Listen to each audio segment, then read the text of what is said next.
A black luxury sedan glides through empty Manhattan streets at 3 in the morning, and inside sits a man who has already decided whether Serena Morgan lives or dies.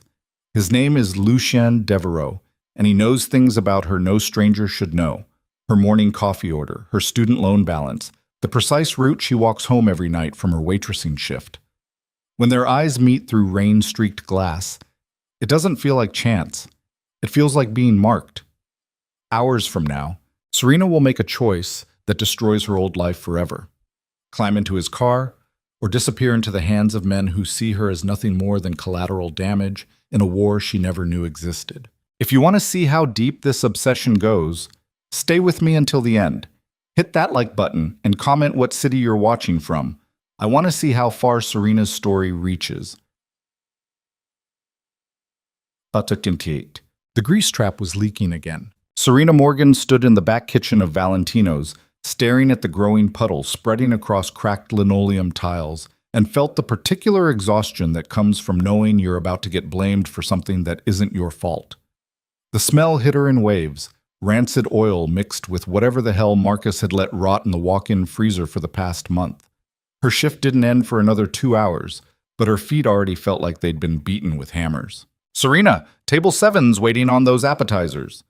Marcus emerged from his office looking exactly how he always looked, sweating through an expensive shirt, cologne thick enough to choke on, gold watch catching the fluorescent lights. Restaurant manager, her boss. The reason she couldn't afford to quit, even though every instinct told her to run. "Grease trap's overflowing," she said flatly, "so fix it." "That's a maintenance issue. I'm a server." Marcus stepped closer, too close. She could smell whiskey underneath the cologne now. "You want to keep this job, you do what I tell you, understand?" Serena understood perfectly. She'd understood for 6 months now, ever since she'd taken this position out of pure desperation after her financial aid got delayed and rent came due. She understood that Marcus ran this place like his personal kingdom. She understood that half the waitstaff were terrified of him and the other half were sleeping with him.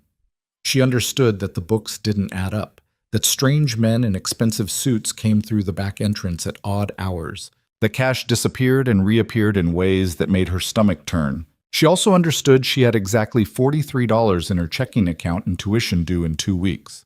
"I'll get the mop," she said. Marcus smiled. "Good girl."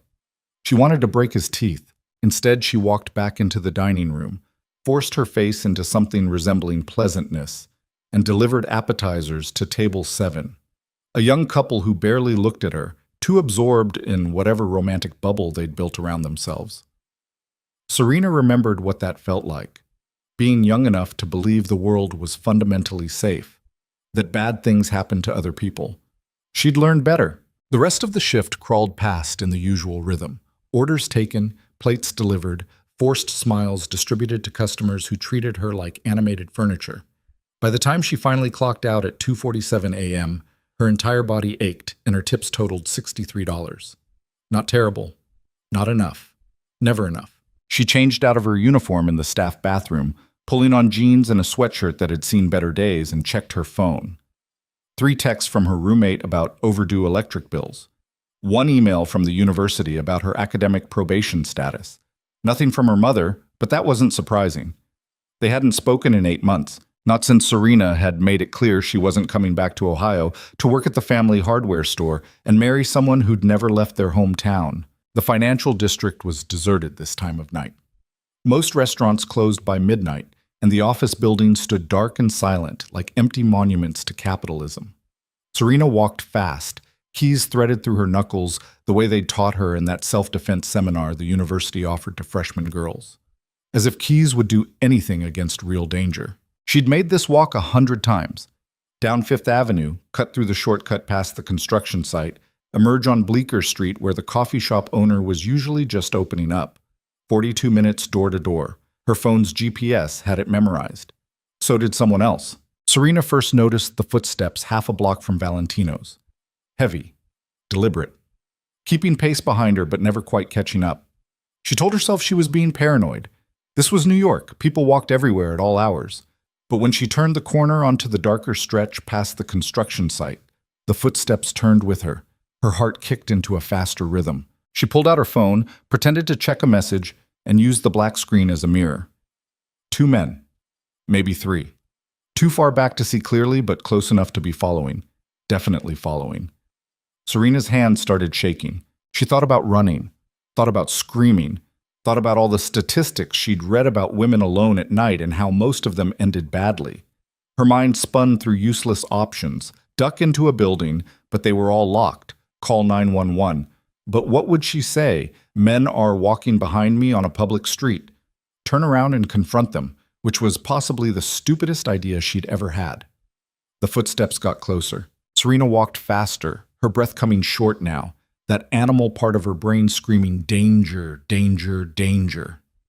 The construction site loomed on her right, all shadows and scaffolding and places to disappear. She could hear her own heartbeat pounding in her ears, could feel sweat breaking out along her spine despite the October cold. That's when the car appeared. It glided out of nowhere, a black sedan with tinted windows, moving with the kind of silence that meant money, real money. It pulled alongside her so smoothly she almost didn't register it was happening until the back window rolled down. Get in. The voice was cultured, precise, European, maybe French, not what she expected. Serena kept walking. I'm fine, thanks. No, you're not. She made the mistake of looking. The man in the back seat was unlike anyone she'd ever seen outside of a magazine. Dark hair swept back from a face that could have been carved from marble. Sharp cheekbones, strong jaw, lips that looked cruel even in repose. But it was his eyes that stopped her. Pale gray, almost colorless in the streetlight, and utterly focused on her with an intensity that made her skin prickle. There are 3 men following you, he said calmly.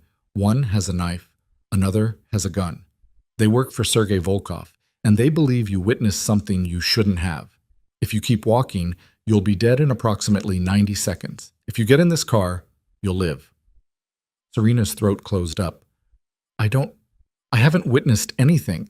Your manager has been laundering money through Valentino's for the past 18 months. You've worked weekend closing shifts, which means you've seen the drop-offs. That makes you a liability. I don't know anything about... I know. His voice didn't change, still that same terrible calm. But they don't care what you know.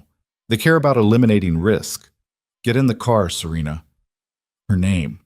He knew her name. Every instinct screamed at her to run. But when she glanced back, the footsteps had gotten close enough that she could see faces now. Hard men with dead eyes, moving with purpose. One had his hand inside his jacket. Serena looked at the stranger in the car, looked at the men behind her, felt the choice narrow down to something impossible. Who are you? She whispered. Someone who's decided you're worth saving. He leaned forward slightly. Last chance.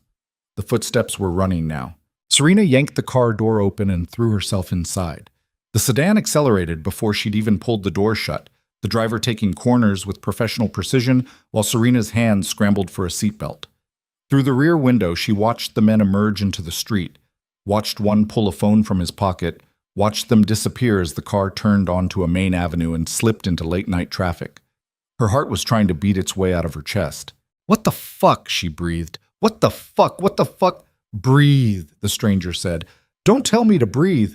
She rounded on him, terror converting instantly into rage. Who are you? How do you know my name? What the hell is happening? He regarded her with those pale, unsettling eyes. Up close, she could see he was younger than she'd first thought, maybe early 30s, though something in his expression made him seem older. He wore a suit that probably cost more than her entire year's tuition, charcoal gray with a black shirt underneath, no tie. His hands were folded calmly in his lap.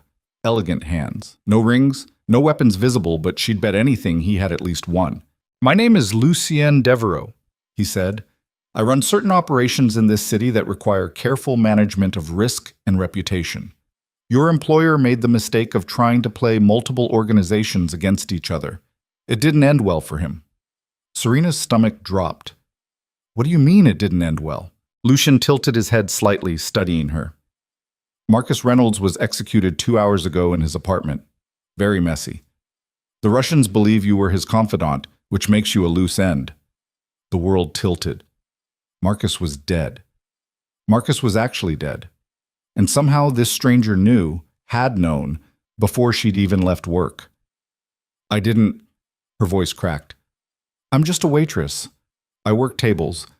I don't know anything about whatever he was. I know. Lucian's voice remained maddeningly calm.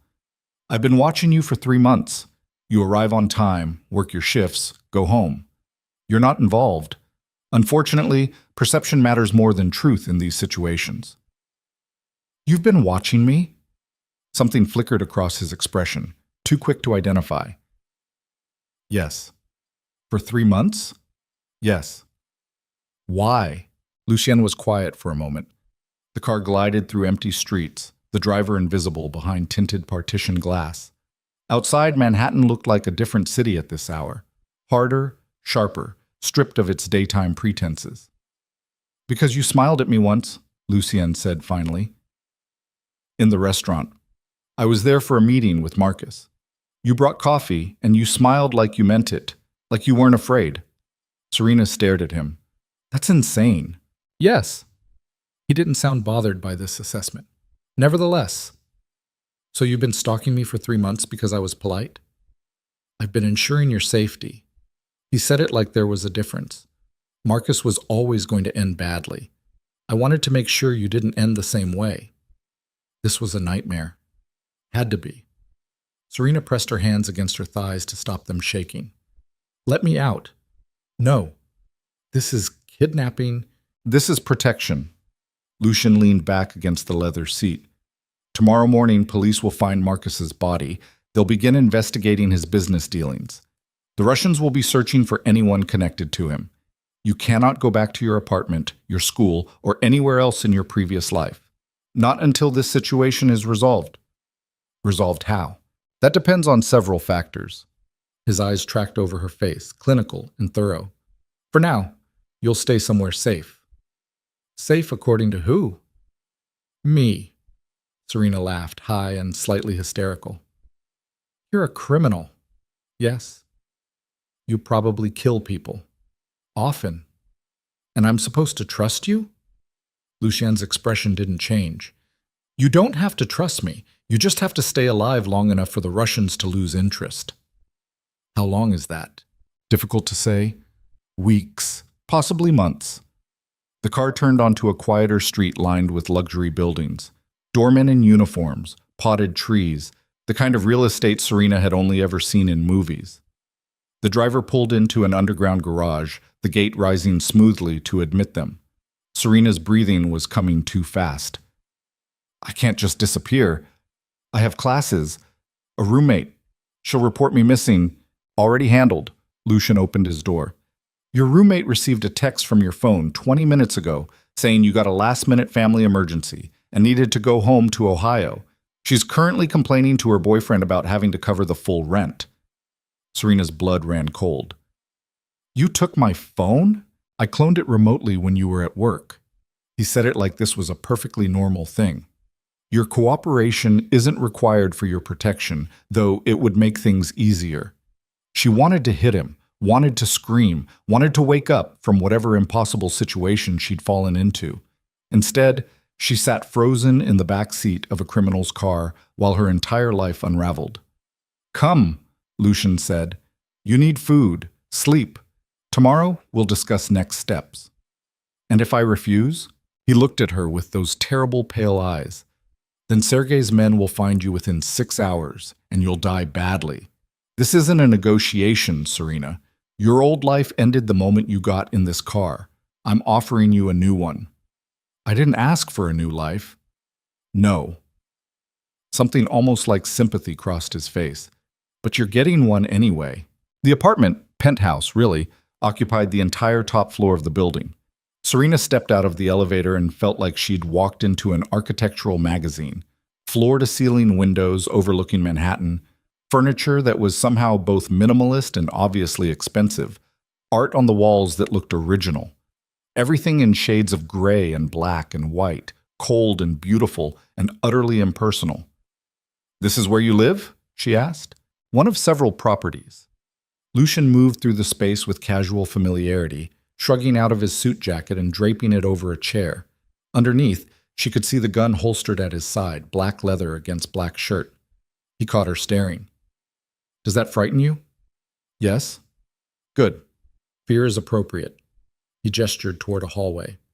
Guest room is second door on the left. Bathroom attached. Clothing in the closet should fit.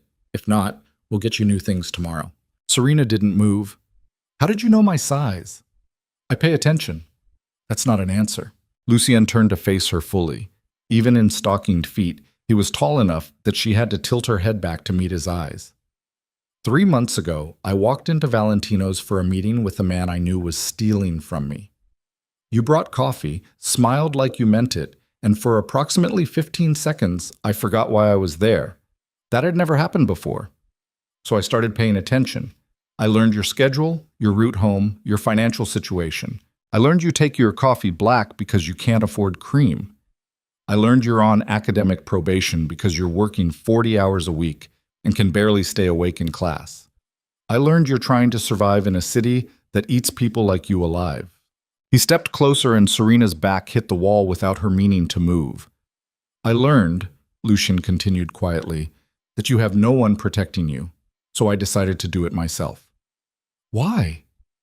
Her voice came out barely a whisper. Because I wanted to. That's insane. You said that already. His hand came up and Serena flinched, but he only brushed a strand of hair from her face. His fingers were warm, careful. I'm not going to hurt you, Serena. I'm going to keep you alive. Whether you appreciate that or not is irrelevant. She shoved his hand away. You can't just decide to take over someone's life. I already have. He stepped back, giving her space. Now go get some sleep. Tomorrow we'll discuss the details. And if I try to leave? Lucien smiled, and it wasn't a nice smile.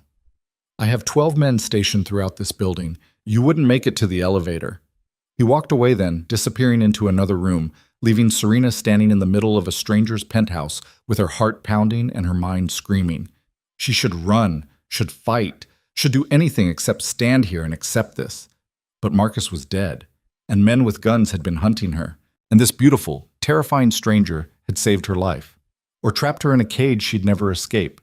Serena didn't know which. She found the guest room where he'd indicated, massive bed, attached bathroom, closet full of women's clothing in exactly her size. She locked the door, knowing it wouldn't matter if Lucien wanted to get in, then sat on the edge of the bed and finally let herself shake. Her phone buzzed in her pocket and she pulled it out with trembling hands. A text from her roommate. Family emergencies suck, hope everything's okay, don't worry about rent. I'll figure it out, sent from her own number, from Lucien's clone. Serena threw the phone across the room and heard it crack against the wall. Then she lay down on the bed, still fully dressed, and stared at the ceiling while tears leaked from the corners of her eyes. Somewhere in the penthouse, Lucien Devereaux was doing whatever criminals did at 4 a.m, and Serena Morgan's old life was already gone, burned away like it had never existed at all. She didn't sleep, just lay there while the sky outside slowly lightened from black to gray, listening to the sound of her own heartbeat, and wondering if she'd just made the biggest mistake of her life, or if getting in that car had been the only choice that would have kept her alive. At 7 a.m., someone knocked on the door. Breakfast, Lucien's voice came through the wood. You should eat. Serena sat up slowly, every muscle aching. I'm not hungry. Irrelevant. You'll eat anyway. The arrogance of it made something snap inside her. She stalked to the door, yanked it open, ready to tell him exactly where he could shove his breakfast. Lucien stood in the hallway holding a tray. Coffee, toast, eggs. His expression was unreadable. You look terrible, he observed. I didn't sleep. I know. He'd changed clothes, black pants, white shirt rolled to his elbows, no gun visible now, though she'd bet it was close. I could hear you crying. Serena's face burned. Then maybe you should have left me alone. That's not going to happen. He held out the tray. Eat, then we'll talk about what comes next. What comes next is you let me go. No. You can't keep me here. Well, I can, and I will. His voice remained calm, but something dangerous moved behind those pale eyes. Your safety is non-negotiable. My safety or your obsession? Lucien smiled slightly. Both. He walked past her into the room, setting the tray on a small table by the window. Serena wanted to scream. Instead, she found herself following, watching him pour coffee like this was a perfectly normal morning. The Russians have already been to your apartment, he said conversationally, Searched it thoroughly. Your roommate is fine. They didn't hurt her, just asked questions about you. She told them what she knows, which is very little. They also checked with your university. Campus security is looking for you now. Serena's hands clenched. So everyone thinks I'm missing. Everyone thinks you went home to deal with a family emergency. He handed her the coffee. Which is what they'll continue to think until the situation changes. And when does it change? When I've eliminated the threat. She stared at him. You mean kill them? If necessary. No hesitation, no remorse. You're talking about murder. Lucien set down his own cup. I'm talking about survival. This is the world you're in now, Serena. People die. Usually the ones who aren't prepared to do what's necessary. I'm prepared. Which is why you're drinking coffee instead of bleeding out in an alley. The bluntness of it hit her like a slap. I didn't ask for this. You asked for nothing. You were simply existing, and existence is dangerous for the unprotected. He moved to the window, looking out over the city. Marcus made choices that put you in danger. I'm making choices that keep you alive. That's all that matters. What matters is you're keeping me prisoner. Prisoner. He tested the word. An interesting perspective. You have a comfortable room, good food, complete safety. Most people would consider that a gift. Most people aren't being held against their will by a criminal. Lucien turned from the window, and the look in his eyes made Serena's breath catch. He crossed the space between them in 3 strides, stopping close enough that she could feel the heat coming off his body. You want to leave? His voice dropped low. Fine.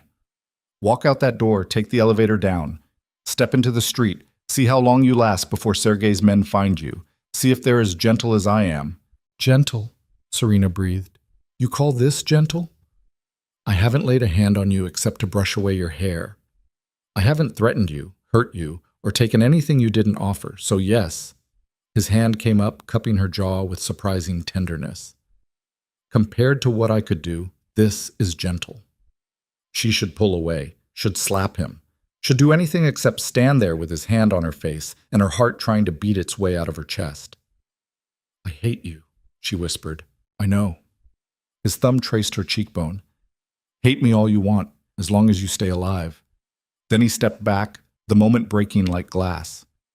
Eat your breakfast, he said calmly. Then we're going shopping. Serena's brain struggled to catch up. Shopping? You can't wear the same clothes every day. He moved toward the door. 1 hour, be ready. He left before she could form a coherent argument. Serena stood in the middle of the room, touching her face where his hand had been, and wondered what kind of monster could be terrifying and gentle in the same breath. She ate the breakfast because she was starving, hated herself for it, and wondered what the hell came next. The driver's name was Anton, and he never spoke. Serena learned this during the elevator ride down from Lucien's penthouse, where the silent man in the black suit positioned himself between her and the doors like a human shield. He had the build of someone who'd spent years doing violence professionally. Thick neck, scarred can knuckles, eyes that tracked every movement in the mirrored walls. Lucien stood beside her, checking his phone with the casual indifference of someone who'd never worried about personal safety a day in his life. He'd added a watch since breakfast. Simple, expensive, the kind that costs more than most people's cars.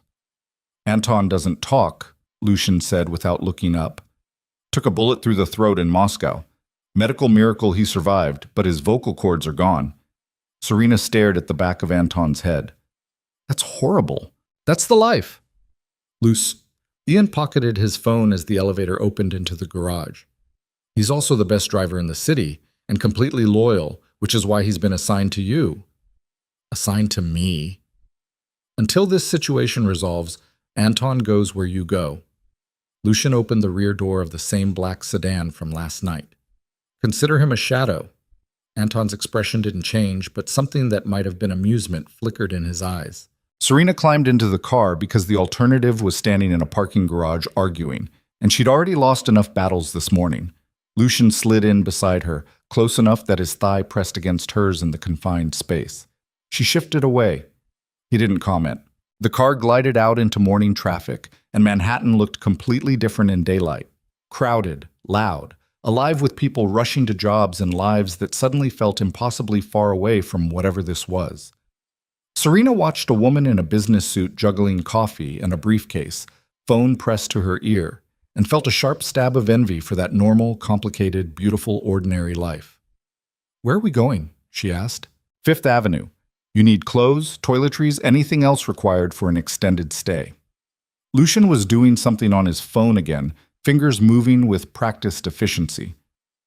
"Budget is irrelevant. Get what you need." "I can't afford. I'm paying. I don't want your money." He looked at her then, one eyebrow raised slightly. "You're wearing a sweatshirt with holes in it and jeans held together with hope.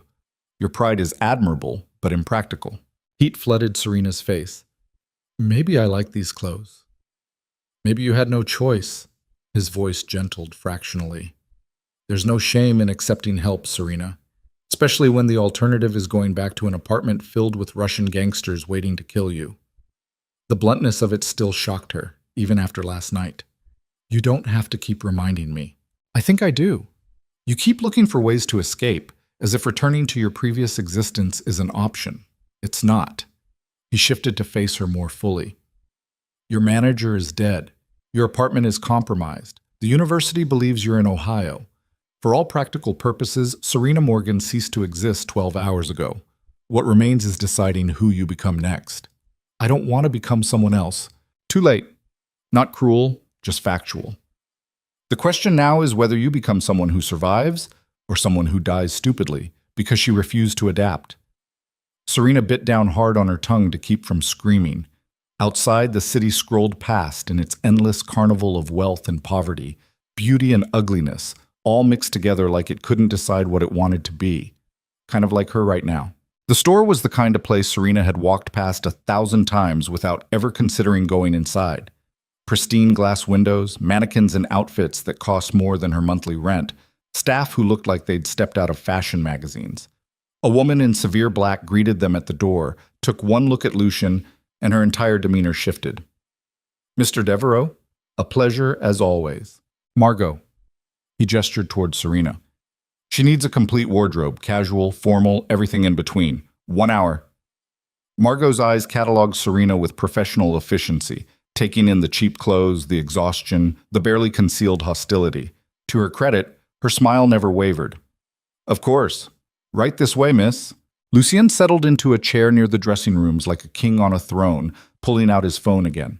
Anton positioned himself by the door, arms crossed, watching.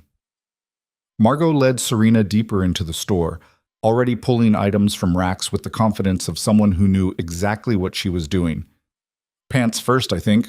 What size are you?" "I don't know." The admission felt humiliating. "I usually just buy whatever's on sale." "No judgment here, darling." Margot's voice was kind. "Let's get you measured properly." The next 40 minutes passed in a blur of fabric and mirrors, and Margot's gentle insistence that yes, this fit properly, and no, that color wasn't right, and try this one instead. Serena found herself in clothes she'd never imagined wearing: soft cashmere sweaters, perfectly tailored pants, a leather jacket that probably cost more than her entire existing wardrobe combined. "You have good proportions," Margot said, adjusting the fall of a silk blouse. "Strong shoulders, slim waist. Most things will suit you once we get the sizing right."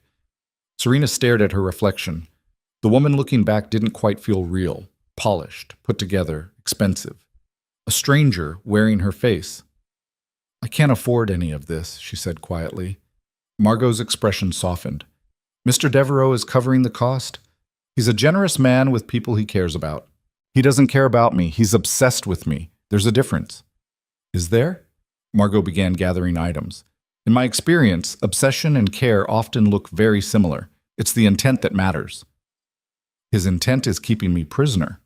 "His intent," Margot said carefully, "is keeping you alive. Whether you appreciate his methods or not, you're here and breathing instead of wherever those other men wanted you. That counts for something." Serena wanted to argue, but Margot had already moved on, pulling more items with brisk efficiency. By the time they finished, there were enough clothes to fill 3 large bags: jeans, dresses, shoes, undergarments that made Serena blush when Margot matter-of-factly asked her size. Lucien barely glanced up when they emerged. "Finished?" "Yes," Margot said. Everything she needs, plus a few extras. He handed over a black credit card without asking the total.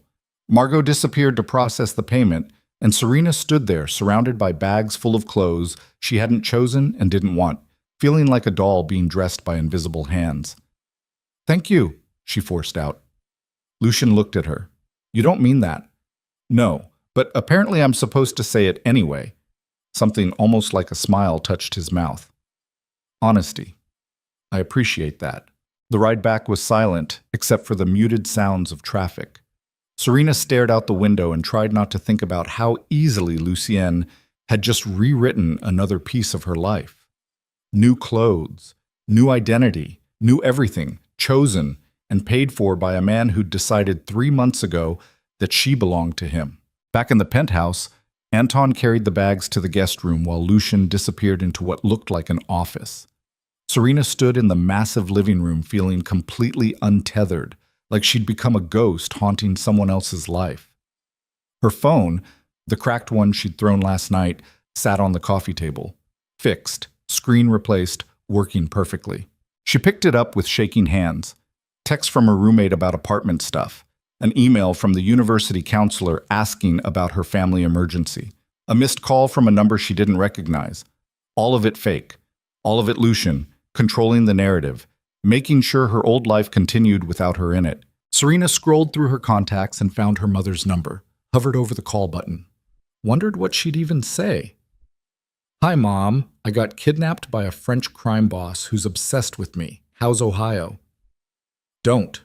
She spun around. Lucian stood in the office doorway, watching her with those unsettling pale eyes.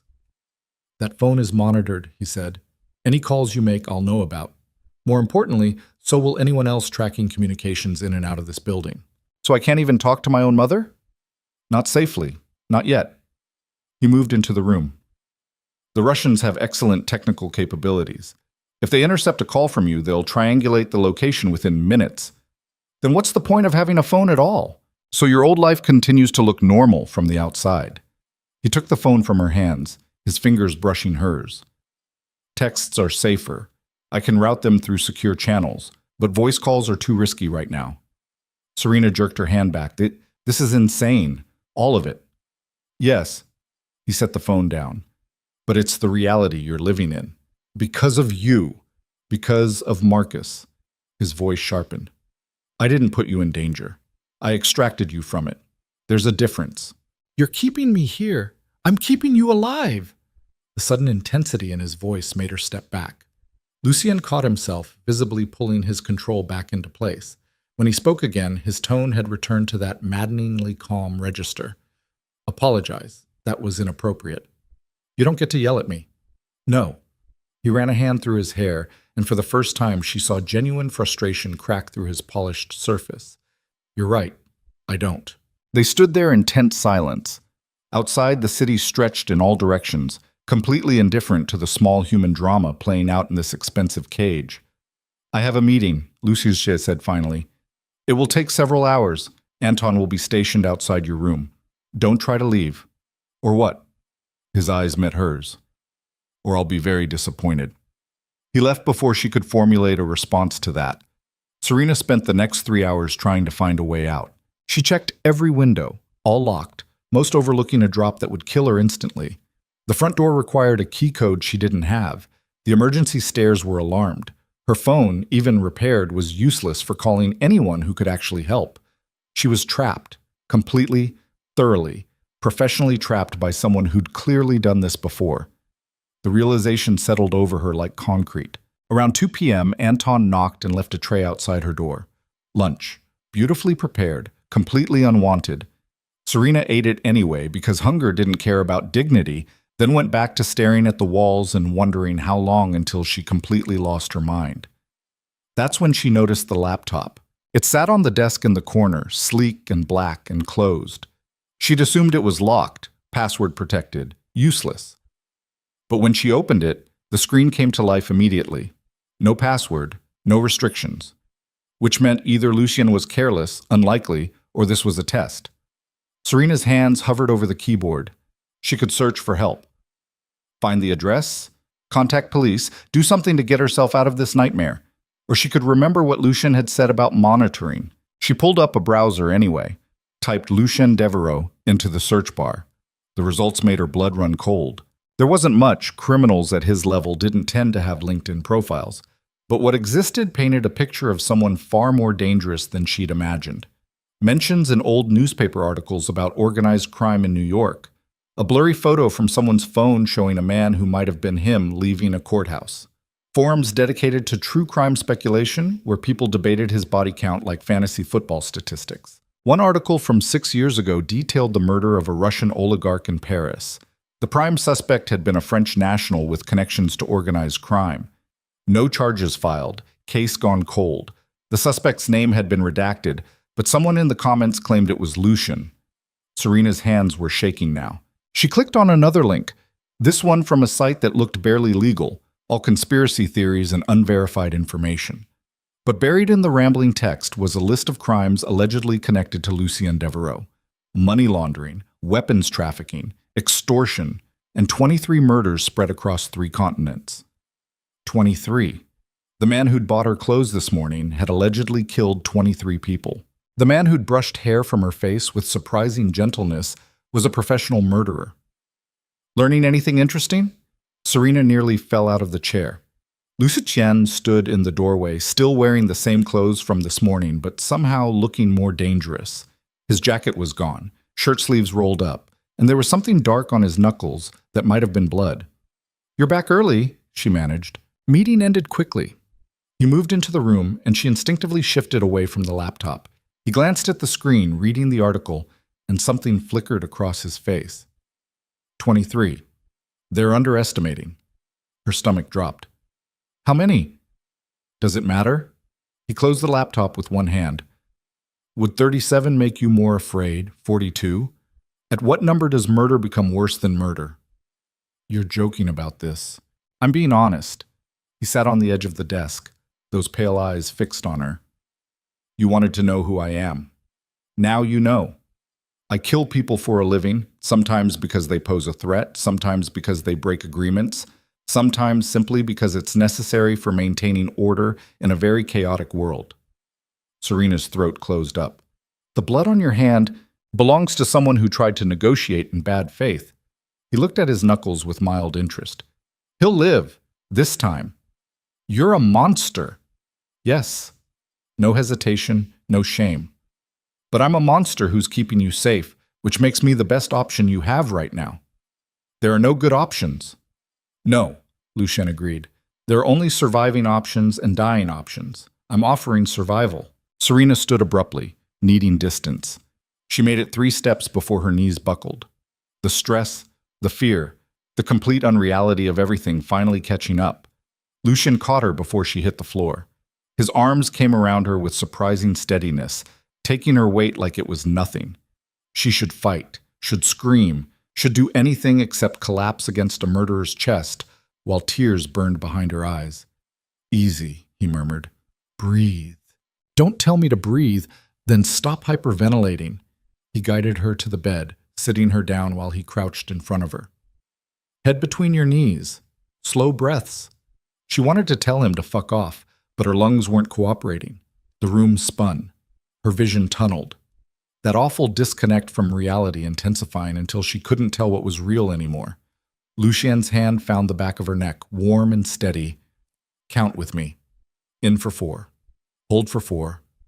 Out for 4. I can't. You can. His voice stayed maddeningly calm. In, 1, 2, 3, 4. Against every instinct, Serena found herself following his count. Breathing in, holding, breathing out. The panic attack slowly releasing its grip on her chest. When she could finally sit up without the world tilting, Lucien was still there, still watching her with those unreadable eyes. Better? He asked. She nodded, not trusting her voice. This will get easier, he said. Your mind is trying to process too much too quickly. Eventually, it will adapt. Adapt to being a prisoner? Adapt to surviving. He stood, putting distance between them again. Whether you believe it or not, I don't want you to suffer. This situation is temporary. How temporary? That depends on the Russians, and on you. She looked up sharply. What does that mean? Lucien was quiet for a moment, seeming to choose his words carefully. There are two ways this ends. Either the Russians lose interest in you naturally, which could take months, or I give them a reason to lose interest. What kind of reason? That's the part that depends on you. He moved to the window, looking out over the city.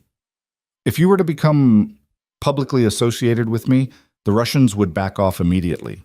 No one in this city touches what belongs to me. The implication hit her like cold water. You want me to pretend to be your girlfriend? I want you to actually be my girlfriend. Pretending is dangerous, too easy to make mistakes. He glanced back at her. But if you were genuinely mine, if that relationship was visible and documented, Sergei would consider you off limits.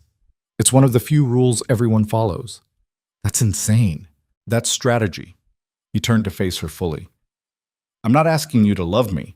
I'm asking you to let people believe you do. Let yourself be seen with me. Act the part.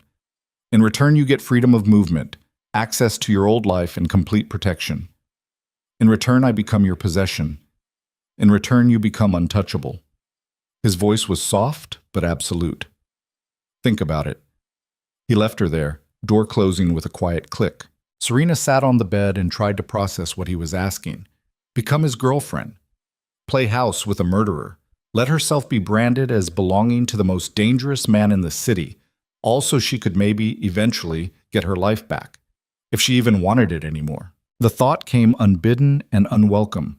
Maybe her old life hadn't been worth saving, working herself to death for poverty wages, drowning in debt, invisible to everyone except when they needed something from her.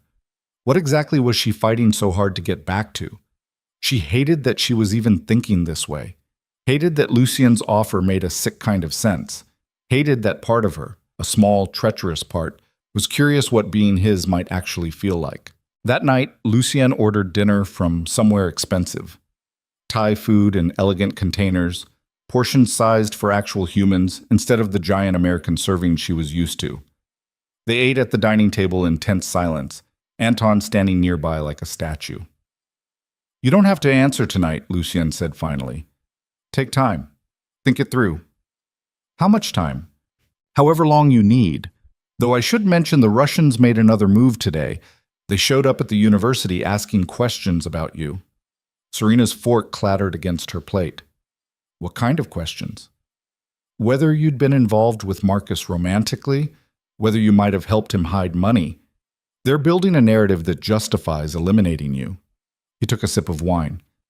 Campus security gave them nothing useful, but it won't stop them from looking. So I'm running out of time. The situation is escalating, which means decisions need to be made sooner rather than later. She pushed food around her plate. If I say yes, if I agree to this insane plan, what would it actually involve? Lucien set down his glass. Public appearances. Dinners, events, anywhere you'd be photographed with me. Physical affection when others are watching. Nothing you're uncomfortable with, but enough to be convincing. Moving some of your belongings here to make it look legitimate. I don't have belongings anymore. You said my apartment was compromised.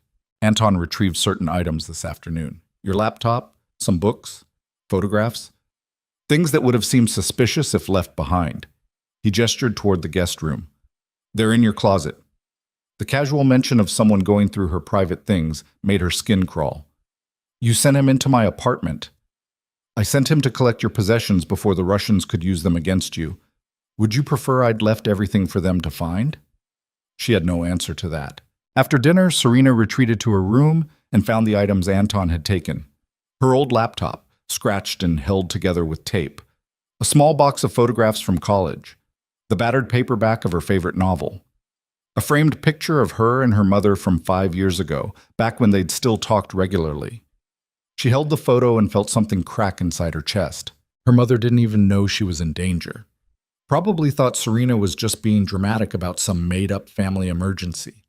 They'd grown so far apart over the years, all those fights about Serena's choices, about leaving Ohio, about refusing to settle for a safe, small life. And now Serena was trapped in a penthouse with a criminal, contemplating becoming his fake girlfriend to stay alive. Her mother would be horrified. Or maybe, a small voice whispered, she'd be relieved someone was finally taking care of you. Serena shoved the photo back into the box and grabbed her old laptop. It booted up slowly, familiar and comforting in its shittiness. She opened her document folder, found the half-finished essay she'd been writing before everything went to hell. The role of individual agency in modern economic systems. It felt like something written by a different person in a different lifetime. She pulled up a blank document instead and started typing. Not an essay, not homework, just words spilling out faster than she could think them through. I don't know who I am anymore. 3 days ago, I was a waitress struggling to pay rent. Now I'm living in a penthouse with a man who's killed dozens of people. He says he's protecting me. He says I have no choice. He says my old life is gone. Maybe he's right. Maybe Serena Morgan died the moment she got in that car, and whoever's left is just trying to figure out how to survive. He wants me to be his. Publicly. Officially. Completely. He wants me to stand beside him and let the world see me as his possession. And the terrifying part is, I'm actually considering it, not because I want him, but because I want to stop being afraid. I want to stop feeling powerless. I want to stop watching my life happen to me instead of making my own choices. Even if this choice is just picking which cage I live in. She saved the document and closed the laptop, feeling hollowed out. A knock on the door. "Come in," she said without thinking. Lucian entered carrying 2 glasses of something amber. He offered one to her. "Bourbon, you look like you need it." Serena took the glass because arguing seemed exhausting. The liquid burned going down but settled warm in her stomach. "I've been thinking about your offer," she said. "And I have conditions." Interest flickered in his eyes. "I'm listening." "First, I want to finish my degree. Online if necessary, but I'm not dropping out." "Agreed. I'll arrange for a secure connection and have your academic records transferred to independent study status. Second, I want access to my money. Not your money. Mine. Whatever I earned before this. You have $43 in your checking account and $17,000 in student loan debt. But yes, your accounts remain yours." The fact that he knew her exact financial situation down to the dollar should have surprised her. It didn't. "Third," she continued, "I want to be able to contact my mother, not now, but eventually. When it's safe." Lucien was quiet for a moment. "That's reasonable. When the situation stabilizes, we'll arrange a secure method of communication. And fourth," she met his eyes directly, "this ends when the threat is gone. However long it takes, whatever we have to do to convince people, when it's over, I get to decide whether I stay or go. No strings, no consequences, just my choice." He studied her face for a long moment. "You're negotiating the terms of your own cage." "I'm taking back what control I can." Something that might have been respect crossed his expression. "All right, I agree to your conditions. Is that a yes?" Serena drained the rest of her bourbon in one burning swallow. "Ask me properly." Lucian set down his glass and moved closer, close enough that she had to tilt her head back to maintain eye contact. His hand came up, cupping her face the way he had that first morning. "Serena Morgan," he said quietly, "will you be mine? Publicly, convincingly, until the threat against your life is eliminated?" Her heart hammered against her ribs. This was insane. All of it. She was agreeing to become the girlfriend of a murderer to protect herself from other murderers. This was not how normal people solved problems, but she wasn't a normal person anymore. That woman had died in an alley she'd never even reached. "Yes," Serena whispered. Lucien's thumb traced her cheekbone. "Say it clearly." "Yes, I'll be yours." His eyes darkened with something she couldn't name. "Good." Then he kissed her. It wasn't gentle, wasn't sweet. It was possession and claim and the complete absence of hesitation. His hand slid into her hair, angling her head how he wanted it, and Serena found herself kissing him back with a desperation that terrified her. This was wrong. Every instinct screamed it was wrong. But his mouth was warm and demanding, and when his teeth caught her lower lip, she made a sound she didn't recognize. Lucien pulled back just enough to meet her eyes. "That wasn't part of the negotiation." "I know." Her voice came out shaky. "But you kissed me back." "I know that too." His expression shifted into something almost predatory. "Interesting." He stepped away before she could formulate a response, moving toward the door with that same controlled grace he always had. At the threshold, he paused. We'll start tomorrow. Public appearance at a charity gala. I'll have appropriate clothing delivered in the morning. His eyes tracked over her face one more time. Get some sleep, Serena. You're going to need it. He left her there, touching her lips where they still burned from his kiss, wondering what the hell she'd just agreed to, and why part of her was looking forward to finding out. The next morning, 3 garment bags appeared in her room alongside professional hair and makeup people who transformed her into someone she barely recognized. The dress was deep emerald green, cut to emphasize curves she hadn't known she had. The heels were dangerously high. The jewelry was real. She could tell by the weight. Mr. Devereaux has excellent taste, one of the stylists murmured while arranging Serena's hair into an elegant updo. You look stunning. Serena stared at her reflection and saw a different woman. Polished, expensive, the kind of person who belonged on Lucian's arm, not a struggling waitress from Ohio who'd gotten in way over her head. When she emerged from the bedroom, Lucian was waiting in the living room. He'd changed into a tuxedo that fit him like it had been built specifically for his body, which it probably had. His hair was swept back, and when he looked at her, something heated flashed through those pale eyes. Perfect, he said. I feel ridiculous. You look devastating. He crossed to her, adjusting one of her earrings with careful fingers. Remember, tonight we're madly in love, convinced everyone we can't keep our hands off each other. That's going to be difficult since I still hate you. Hate me all you want in private, in public, you adore me. His hand settled at the small of her back, warm through the thin fabric. Can you do that? Serena thought about the kiss last night, about how easy it had been to lose herself in it. Yeah, I can do that. Good girl. The gala was exactly what she'd expected. Obscenely wealthy people in obscenely expensive clothes, pretending to care about whatever charity was being honored while actually networking and showing off. Lucien navigated it with practiced ease, his hand never leaving her back, introducing her to people whose names she immediately forgot. And this is Serena, he said, for the 10th time. My girlfriend. The possessiveness in his voice was so convincing she almost believed it herself. They danced, drank champagne, smiled for photographs. And through it all, Lucien played his part perfectly, attentive, affectionate, completely besotted. His hands on her waist, his mouth close to her ear making comments that looked intimate but were actually observations about who was watching them. The man in the gray suit, he murmured, one of Sergei's associates. He's been staring since we arrived. Serena's stomach tightened. What do we do? Exactly what we're doing. Let him see how thoroughly you belong to me. He spun her in the dance, pulling her close enough that their bodies pressed together. To anyone watching, it looked like passion, like two people who couldn't wait to get home and tear each other's clothes off. Serena's heart pounded for entirely different reasons. He's taking photos, Lucian said against her ear. Good or bad? Good. By tomorrow, every criminal organization in the city will know you're mine, and no one will touch you. The song ended. Lucy Thais guided her off the dance floor, his hand possessive on her hip. They made it to a quieter corner before Serena's legs started shaking. I need air, she breathed. Balcony, 2 minutes. She escaped through glass doors onto a terrace overlooking the city. The October night was cold enough to hurt, but the pain felt clarifying. Real. Footsteps behind her, not Lucian's familiar tread. Serena turned and found the man in the gray suit. Up close, he looked even more dangerous.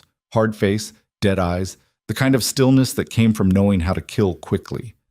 Miss Morgan, he said with a thick Russian accent, we should talk. Every muscle in her body locked up. I don't think... Your boyfriend killed my brother. He stepped closer. 3 months ago, Paris. You should know what kind of man you're fucking.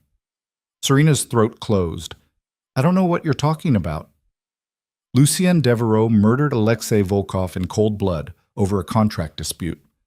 Slit his throat and left him bleeding in an alley. His smile was terrible. But I suppose he didn't mention that. Murderers rarely advertise. Get away from her. Lucien materialized from the shadows like something conjured. His voice was soft, but the threat in it made the air vibrate. The Russian didn't move. We're just talking. No, you're leaving. Lucian positioned himself between Serena and the man, and she could see the gun now, barely visible under his jacket, but definitely there. Walk away, Dmitri, while you still can. This isn't over. Yes, it is. Lucian's hand moved fractionally toward the weapon. You have 3 seconds. Dmitri looked at Serena one more time, something calculating in his expression. Then he walked away, disappearing back into the gala. Lucien waited until the doors closed before turning to her. Are you all right? Did you kill his brother? Her voice shook. Yes. In Paris?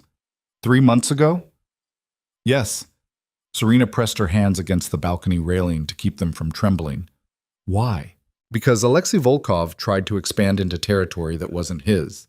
He ignored warnings, killed 2 of my people, and thought his family name would protect him. Lucien's voice remained calm, factual. I proved him wrong. You slit his throat. I ended a threat to my organization. The method was appropriate to the message I needed to send. She stared at him, at this beautiful, terrible man who spoke about murder like other people discussed business contracts. How many people have you killed? Do you really want that answer? Yes. Lucien was quiet for a long moment. 63. That I remember. There may be more. The number hit her like a physical blow. 63 people. 63 lives ended by the man who'd just had his hand on her waist, who'd kissed her last night, who was supposed to be protecting her. I think I'm going to be sick, she whispered. Then be sick, but do it inside where no one can see. He touched her arm gently. We're being watched. This needs to look like a romantic moment, not a breakdown. How can you... She couldn't even finish the question. Because this is who I am. No apology, no shame. I told you I was a monster. Did you think I was exaggerating? I thought... What had she thought? That it wouldn't be real somehow? That the blood on his hands was theoretical? I don't know what I thought. You thought you could negotiate with a murderer and somehow stay clean. But there's no clean anymore, Serena. You agreed to be mine. That means accepting what I am. She wanted to run, wanted to scream, wanted to rewind time to before she'd ever walked into Valentino's and smiled at a dangerous man having coffee. But the Russian's words kept echoing. You should know what kind of man you're fucking. She wasn't fucking him. This was fake, strategic, a performance to keep her alive. Except the kiss last night hadn't felt fake. And the way Lucien was looking at her right now, like she was something precious he'd kill to protect, didn't feel strategic. Take me home, she said. We need to stay another hour. I don't care. She met his eyes. Take me home or I'm walking out of here right now and letting them find me. It was a bluff. Probably. Lucien studied her face, and whatever he saw there made him nod once. All right, come on. They left through a side entrance, Anton materializing with the car like he'd been waiting for exactly this. The ride back was silent, except for the city noise bleeding through expensive sound insulation. In the penthouse, Serena went straight to her room, but Lucien followed. You can't just walk away when things get difficult. Difficult? She spun on him. 63 people. You've killed 63 people, and you're acting like it's normal. In my world, it is normal. Then your world is insane. Yes.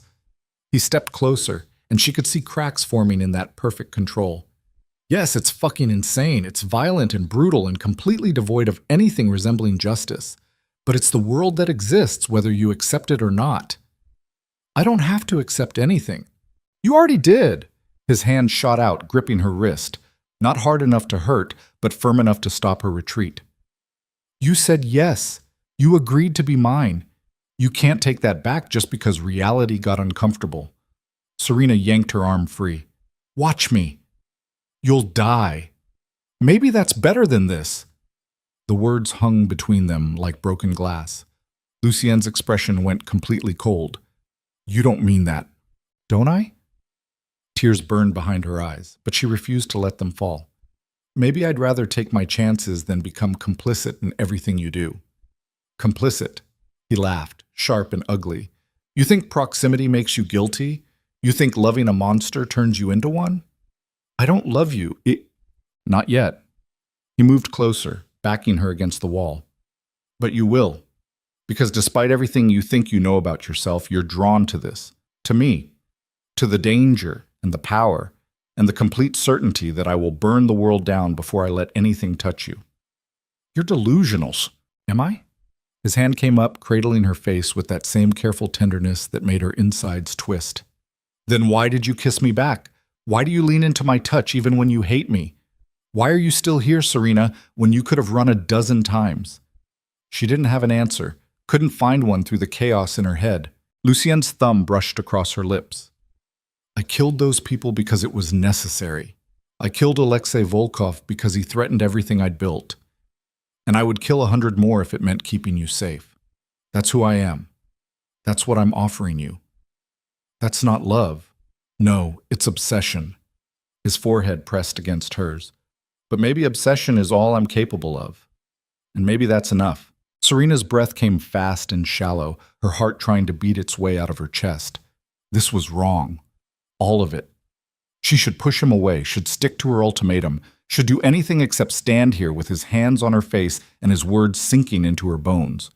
But she couldn't move, couldn't think past the terrible truth taking shape in her mind. She didn't want to run, even knowing what he was, what he'd done, the bodies piled behind him like a monument to violence. She didn't want to leave, and that realization was more terrifying than anything else that had happened. I hate you, she whispered. I know. His lips brushed hers so gentle it hurt. Hate me all you want. Just don't leave. She kissed him. Didn't mean to. Didn't plan it. But suddenly her hands were in his hair and his mouth was on hers and nothing else existed except this moment. This terrible, perfect, awful moment of surrendering to something she couldn't name. Lucien made a sound low in his throat and pulled her closer, the kiss turning desperate. His hands found her waist, gripping hard enough to leave marks, and Serena didn't care. Let him mark her. Let him claim her. Let this whole fucked up situation finally make sense. When they broke apart, both breathing hard, Lucien's eyes had gone dark with want. This is a mistake, Serena said. Probably. I still don't trust you. Smart. And I'm not staying forever. We'll see. He kissed her again, softer this time. But you're staying tonight. It wasn't a question, and Serena didn't treat it like one. She let him lead her to his bedroom, because somehow they'd ended up at his door instead of hers. Let him unzip her dress with careful fingers. Let herself become exactly what she'd sworn she wouldn't. Willing. His. At least for tonight. At least until morning came and reality reasserted itself, and she had to face what she'd become. But for now, in the darkness of Lucien Devereaux's bedroom with the city glowing beneath them, Serena Morgan stopped fighting and discovered that surrender could feel like power. If you convinced yourself the cage was a choice, morning came with guilt. Serena woke tangled in sheets that cost more than her previous month's rent, in a bed that wasn't hers, next to a man who'd killed 63 people. Sunlight cut through floor-to-ceiling windows, painting everything in shades of gold that felt obscene, given what she'd done. What they'd done. Lucien was already awake, propped against the headboard with his phone, looking like some kind of Renaissance painting, all sharp lines and perfect angles, completely unbothered by the moral catastrophe currently eating Serena alive from the inside out. Coffee's on the nightstand, he said without looking up. She grabbed the cup because her hands needed something to do besides shake. The coffee was perfect, exactly how she took it, which meant he'd been paying attention even to details that small. The observation made her stomach turn. We need to talk, she said. About last night? About all of it. She pulled the sheet higher, suddenly aware of her nakedness in a way she hadn't been in the dark. This wasn't supposed to happen. Nothing about this situation was supposed to happen. He finally looked at her, those pale eyes unreadable. But we're here anyway. I slept with you. I noticed. That wasn't part of the agreement. No, it was better than the agreement. He set down his phone, giving her his full attention. The agreement was pretending. Last night was real. Serena's throat closed up. It was a mistake. Was it? He reached out, tracing one finger along her bare shoulder. Because from where I'm sitting, it felt inevitable. She jerked away from his touch. Don't do that. Don't act like this was romantic when you're a fucking murderer who basically kidnapped me. I saved you. You trapped me. I gave you options. His voice remained maddeningly calm. You chose this. Chose me. Chose to let me undress you and make you come so hard you forgot your own name. Don't pretend you were forced. Heat flooded her face. You're a manipulative bastard. Yes, and you still wanted me. He smiled slightly. That must be very confusing for you. Serena wanted to throw the coffee in his face. Instead, she set it down carefully and climbed out of bed, grabbing his discarded shirt from last night because her dress was somewhere on the floor, and she needed armor right now. Where are you going? Lucien asked. Away from you. Serena, don't. She spun to face him. Just don't. I need space to think. Something flickered across his expression, too quick to identify. All right, take your space. But we have a dinner tonight with some associates. Very public, very visible. You'll need to be ready by 7. I'm not going, and Mom... Yes, you are. Not a request. The photographs from last night are already circulating. Every organization in the city knows you're mine now.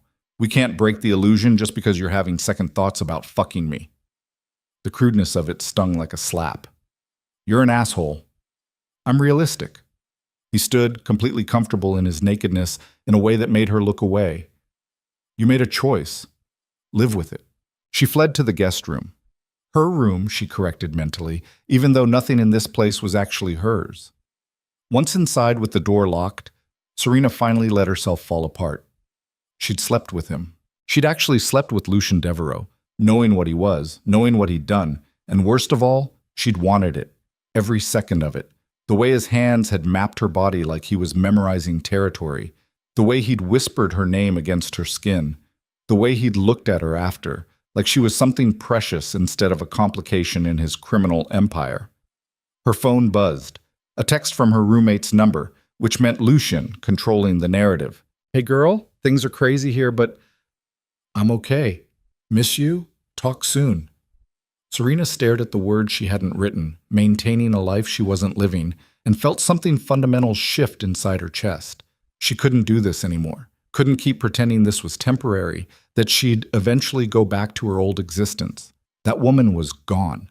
The Serena who'd served coffee and struggled with tuition and believed the world was fundamentally fair, she didn't exist anymore. What remained was something harder, sharper. Someone who'd survived attempted murder and made deals with criminals and let herself be consumed by a monster because it felt better than being powerless. The realization should have been devastating. Instead, it felt like relief. She spent the rest of the day avoiding Lucien. Stayed in her room, scrolled mindlessly through social media, watched her own face appear in photos from the gala. Lucien's hand on her waist, her head tilted toward his shoulder.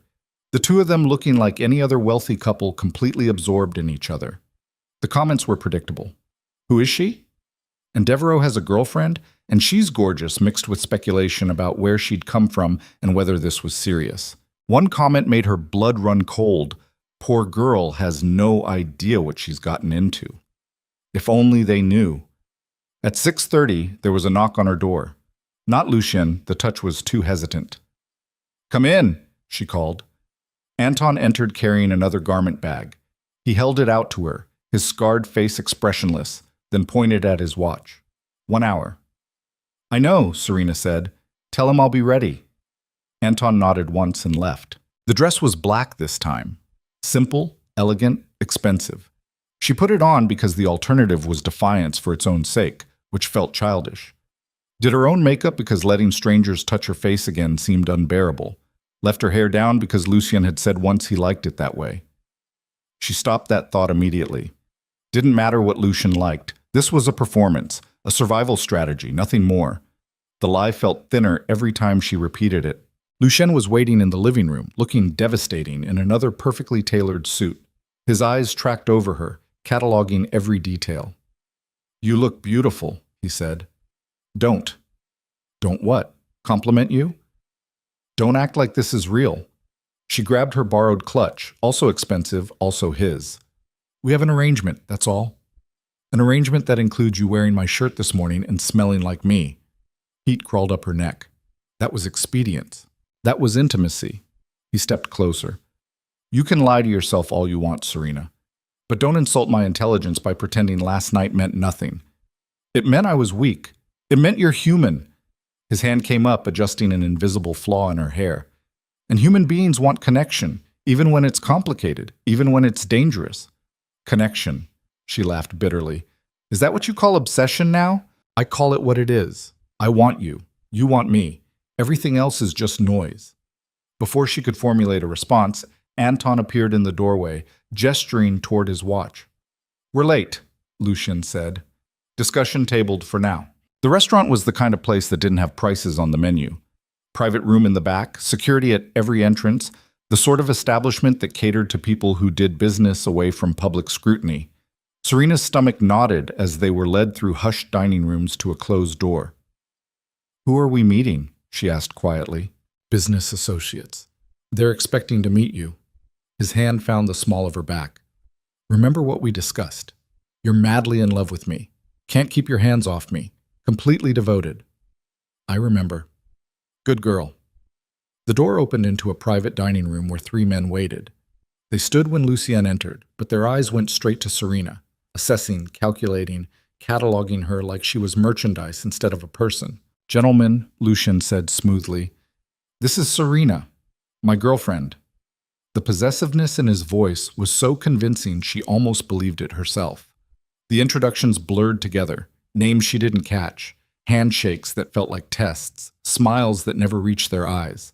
They ordered food, made small talk, and through it all, Serena felt like a specimen under glass. Until the man sitting across from her, Marcus, no relation to her dead boss, leaned back and said, So tell me, Serena, how did you meet our Lucien? The question felt loaded, dangerous. At a restaurant, she said carefully.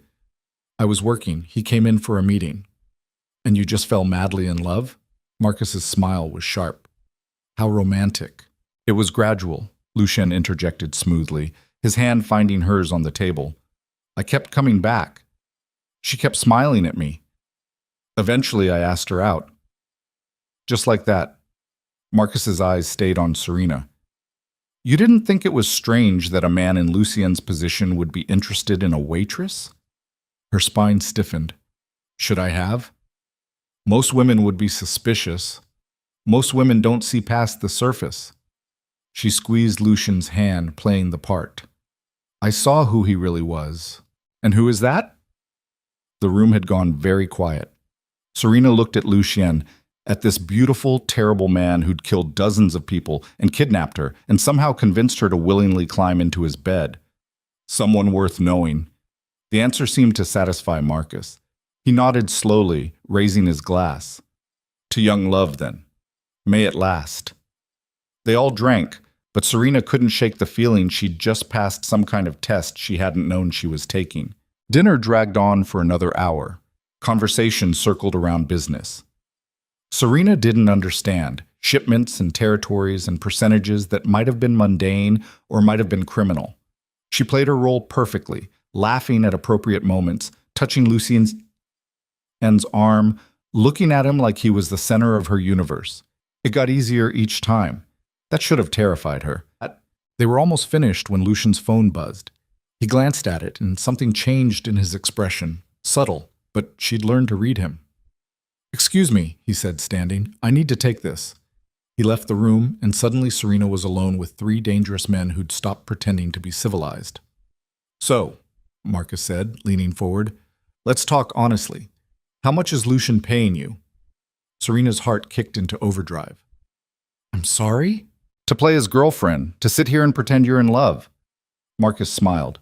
Come on, we're all adults here. What's the arrangement? There's no arrangement. Everyone knows Lucien doesn't do relationships. Too many complications, too much vulnerability. So either you're spectacularly naive or you're on his payroll. He tilted his head. Which is it? The other men watched her like wolves circling wounded prey. I don't know what you think you know about Lucien, Serena said carefully, but you're wrong. This is real. Is it? Another man spoke up, older, with scars running down one side of his face. Because I knew his last girlfriend, beautiful woman, madly in love with him, or so she claimed, right up until the Russians used her to get to him. She died badly. Serena's blood turned to ice. What? 3 years ago, Elena something. She lasted 6 months before they figured out the vulnerability and exploited it. The scarred man's eyes were cold. Lucien swore he'd never make that mistake again, said relationships were weaknesses he couldn't afford. So forgive us for being skeptical that he'd suddenly change his mind for a waitress. I don't... Her voice cracked. He never mentioned... Of course he didn't, because you're not real. You're a prop, a shield, something to make his enemies think he's vulnerable when actually he's just playing the same game he always plays. Marcus leaned even closer. So I'll ask one more time. How much is he paying you to pretend? Because whatever it is, it's not enough. The Russians will come for you eventually, and when they do, Lucien will let you die just like he let Elena die, because that's who he is. The door opened. Lucien stood in the threshold, and the temperature in the room dropped 10 degrees. Gentlemen, he said quietly, I believe we're finished here. We were just getting to know your lovely girlfriend, Marcus said, but he stood quickly. The other men followed suit. I'm sure you were. Lucien's smile was terrifying. Anton will show you out. They left without argument, but Marcus paused at the door. Pleasure meeting you, Serena. I hope you survived the experience. Then they were gone, and she was alone with Lucien. What the fuck was that? She breathed. A test, to see if you'd break under pressure. He moved to the table, refilling his wine glass. You didn't. Well done. They said you had a girlfriend before. Elena. They said she died. Lucien's hand stilled on the bottle. That's not relevant to our situation. Not relevant. They said the Russians killed her to get to you. They did. The casual confirmation made her stomach lurch. And you let it happen? I couldn't stop it. His voice was flat. They took her while I was out of the country. By the time I got back, she was already dead. I found her body in a warehouse with a message carved into her skin. Serena pressed her hand to her mouth, tasting bile. The message said, "This is what happens when you care," Lucien continued. So I killed everyone involved, slowly. Then I swore I'd never put myself in that position again. But you put me in that position. No, I put you in a very public position that makes you untouchable. There's a difference. They don't think this is real. They think exactly what I want them to think. He turned to face her fully. Marcus is testing boundaries, seeing if you're a weakness he can exploit. Your reaction just proved you're not acting, that you actually care, which makes the performance more convincing. Serena's legs felt unsteady. You used me. I protected you. By making them believe this matters to me, I made you too dangerous to touch. He stepped closer. Elena died because I tried to keep her separate from my work. You're surviving because I'm integrating you into it. Do you understand the difference? I understand you're a manipulative bastard who lies about everything. I've never lied to you. You said this was fake. You said it was just a performance. I said we needed to convince people we were together. I never said my feelings weren't real. The words hung between them like a grenade with the pin pulled. You don't have feelings, Serena said. You have obsessions. Call it whatever you want. His hand came up, cradling her face. But don't pretend you don't feel this too. Don't pretend last night was just physical. Don't pretend you didn't mean it when you looked at me tonight and said I was worth knowing. I was acting. No, you weren't. His thumb traced her cheekbone. You were telling the truth, maybe for the first time since this started, and it terrified you. Serena jerked away from his touch, her heart hammering. I want to go home. This is home now. No, it's not. This is a cage and you're my jailer, and nothing about this is real. Then why are you crying? She touched her face and found tears. When had she started crying? Lucien's expression softened fractionally. Come here. No. Serena, I said no. She backed toward the door. I can't do this anymore. I can't pretend to love you while you manipulate everyone around us. I can't be another Elena waiting to die. You're nothing like Elena, because she actually loved you, because she thought this was real and it got her killed. It was real. For the first time, emotion cracked through Lucien's control. I loved her, and they used that love to destroy her. So yes, I learned my lesson. I learned that caring makes you vulnerable, that the only way to survive is to never let anyone matter enough to be used against you. Then what am I? The question echoed in the silence. Lucien stared at her, something raw and terrible in his eyes. You're the exception. You're the one person I can't seem to apply that lesson to. And I don't know if that makes you my salvation or my destruction. I can't be either of those things. Too late. He moved toward her, and she had nowhere left to retreat. You already are. The moment you smiled at me in that restaurant, you became something I couldn't control. And I've been trying to figure out what to do about that ever since. Let me go. No.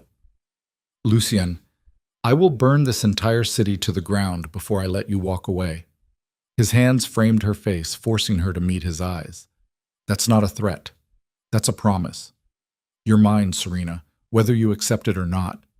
She should fight, should scream, should do anything except stand here with his hands on her face and her heart breaking into pieces. But before she could move, his phone rang. Lucien's expression went from intense to deadly in an instant. He pulled the phone out, glanced at the screen, and his entire body went rigid. What? She asked. We need to leave. Now. Why? Because the Russians just sent me a video of your mother. The world stopped. What? The word came out barely a whisper. Lucien turned the phone so she could see. The video showed her mother, older than Serena remembered, grayer, but definitely her mother, sitting in what looked like a cheap motel room. Two men stood behind her, faces obscured. A caption appeared. We have her. Trade by midnight, or she dies. Serena's knees buckled. Lucien caught her, his arm coming around her waist. Stay with me. Breathe. They have my mother's... I know. You said I'd be safe. You said no one would touch me. I said you would be safe. I never said your family was protected. The distinction hit her like a slap. You bastard! I didn't know they'd go after her. His voice was tight. This is a new play. Sergei must be desperate. I don't care about his motivations. She shoved him away. They have my mother. We have to call the police. The police can't help. Then what do we do? Lucien's expression went cold and calculating. We negotiate. Negotiate? They're going to kill her. Not if I give them what they want. Which is what? He looked at her, and the answer was written all over his face. No, Serena breathed. No, no, no. It's you or her, Serena. That's the choice. There has to be another way. Yeah. There isn't. He grabbed his jacket. We have 6 hours to decide. Either you turn yourself over to the Russians, and they probably kill you both anyway, or I attempt a rescue operation that has about a 30% success rate. 30%? I'm being generous. They'll be expecting a move. Sergei's not stupid. Serena's mind spun. This couldn't be happening. Her mother didn't even know she was in New York, didn't know anything about Lucien or the Russians or any of this nightmare. How did they even find her? She asked. Lucien's jaw tightened. That's a very good question. What does that mean? It means they had help. Someone gave them information about your family. Someone who knew details that weren't public. The implication crystallized slowly, horribly. You think you have a leak, Serena said. I know I have a leak. The question is who? He was already moving, phone to his ear, barking orders in rapid French. Anton appeared within seconds, along with 2 other men Serena had never seen before.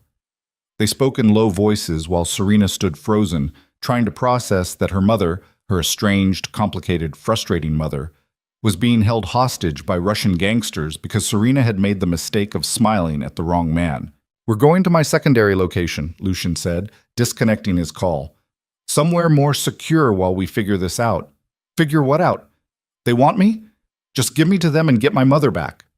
And then they kill you both, and I lose everything. His hands gripped her shoulders. I'm not trading your life for a maybe. We do this my way. Your way got us into this mess. My way is also the only thing keeping you alive. He pulled her toward the door. Come on, we're out of time. The drive to wherever they were going passed in a blur. Serena stared at her phone, her actual phone now, not Lucien's clone, where the video kept auto-repeating, her mother's face, scared but trying not to show it, so much like Serena's own stubborn pride. They'd barely spoken in months.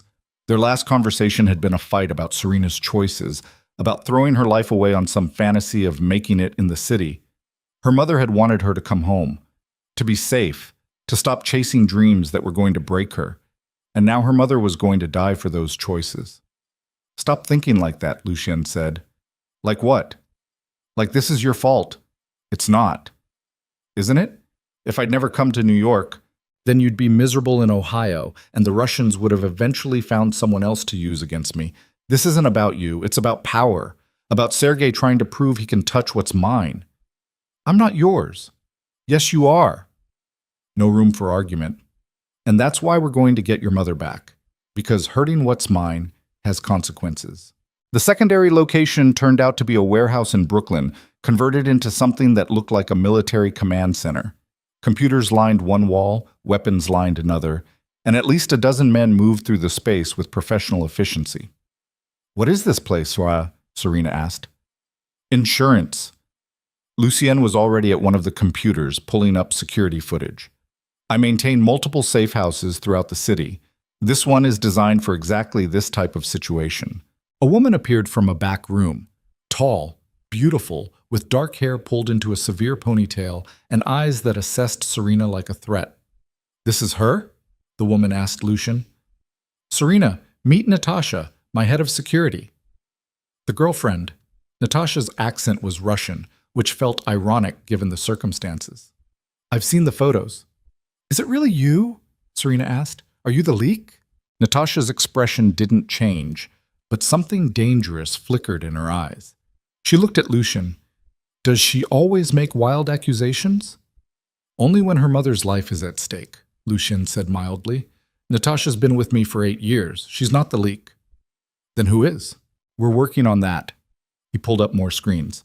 The video was sent from a burner phone. Triangulation puts it somewhere in Queens, but that could be misdirection. Natasha's team is running facial recognition on the men in the background. How long will that take? As long as it takes. He turned to face her. In the meantime, you need to be prepared for what comes next. What comes next is we get my mother. What comes next, Lucian interrupted, is we identify the leak, eliminate them, then execute a rescue operation that will probably result in multiple casualties. You need to be prepared for the possibility that your mother doesn't survive this. The bluntness of it stole her breath. No. Serena. No, we're getting her back. I don't care what it costs. What it costs is lives. His voice hardened. Mine, hers, yours, everyone in this room. So before we move forward, I need you to understand what you're asking for. I'm asking you to save my mother, and I'm telling you the price. He stepped closer. If we go in hard, people will die. Probably people you'll see. Probably violently. Are you prepared for that? She thought about Marcus, about Elena, about 63 people whose lives had ended at Lucian's hands. Yes, she whispered. Are you prepared to potentially watch your mother die anyway? Her breath caught. You said 30%. I lied. It's closer to 10%, maybe less if Sergei's expecting us. Then what's the point? The point is we try anyway, because the alternative is doing nothing, and I don't do nothing when something of mine is threatened. His hand found her face again. But you need to understand what this means. If we do this, if we go to war with the Russians over your mother, there's no going back. No pretending this was temporary. No walking away when it gets hard. I don't understand. You will belong to me, completely, publicly, permanently. That's the price for my help. Serena stared at him, finally understanding the trap she'd walked into. He was offering to save her mother, but only if Serena gave up any pretense of freedom forever. That's blackmail, she breathed. That's the deal. No apology, no remorse. Choose quickly. We're running out of time. She looked around the warehouse, at the weapons, at the men preparing for violence, at Natasha watching her with those cold, calculating eyes. This was Lucien's world. Death and blood and brutal mathematics about who lived and who died. And he was asking her to dive into it completely, to become the thing she'd sworn she'd never be. His. Really, truly, irrevocably his. If I say yes, Serena said slowly, if I agree to this, you promise you'll try to save her? I promise I'll burn Queens to the ground looking for her. That's not the same thing. It's the best I can offer. Serena closed her eyes, thought about her mother, about their last fight, about all the words left unsaid between them, about how she'd never forgive herself if she didn't at least try. Okay, she whispered. Okay, I'm yours. Completely. Just please Please save her. Lucienne's expression shifted into something fierce and possessive. Say it clearly. I'm yours, her voice cracked. I belong to you, whatever that means, however long it takes. Just save my mother. He kissed her. Hard and claiming and absolute, and when he pulled back, his eyes had gone dark with something that might have been triumph or might have been genuine emotion. Good girl, he murmured. Now let me do what I do best. He turned to Natasha. Assemble the team, full tactical. I want eyes on every Russian safe house in Queens within the hour. On it. Natasha disappeared, already barking orders. Lucien pulled Serena aside, his hands framing her face. Whatever happens tonight, you stay here. You don't leave this building. You don't contact anyone. Understood? I want to come with you. Absolutely not. She's my mother, which is exactly why you're staying here, where I know you're safe. His grip tightened fractionally. I can't focus on the operation if I'm worried about you catching a bullet. So you stay. That's non-negotiable. Serena wanted to argue, but the look in his eyes stopped her. This was him protecting her the only way he knew how, even if it meant leaving her behind. Promise me you'll bring her back, she said. I promise I'll try. It wasn't enough. But it was all she had. Lucien kissed her once more, gentler this time, almost tender, then moved into tactical planning mode. Serena watched him transform from the man who'd held her last night into something harder, colder, built entirely for violence. This was who he really was. Not the cultured gentleman in expensive suits, not the obsessed lover whispering promises in the dark. This was Lucien Devereaux, professional killer, giving orders to men who'd follow him into hell, and she'd just agreed to belong to him forever. The team left an hour later, 12 men including Lucien, armed with enough weapons to start a small war. Anton stayed behind with Serena, along with 2 others for security. She sat in front of the computer screens, watching them disappear into the night, and wondered if she'd just made the worst decision of her life. Or if she'd made it weeks ago, when she'd smiled at a dangerous man and caught his attention. The minutes crawled past. 30 minutes. An hour. 90 minutes. Her phone stayed silent. Serena paced the warehouse, her heels clicking against concrete, while Anton watched impassively.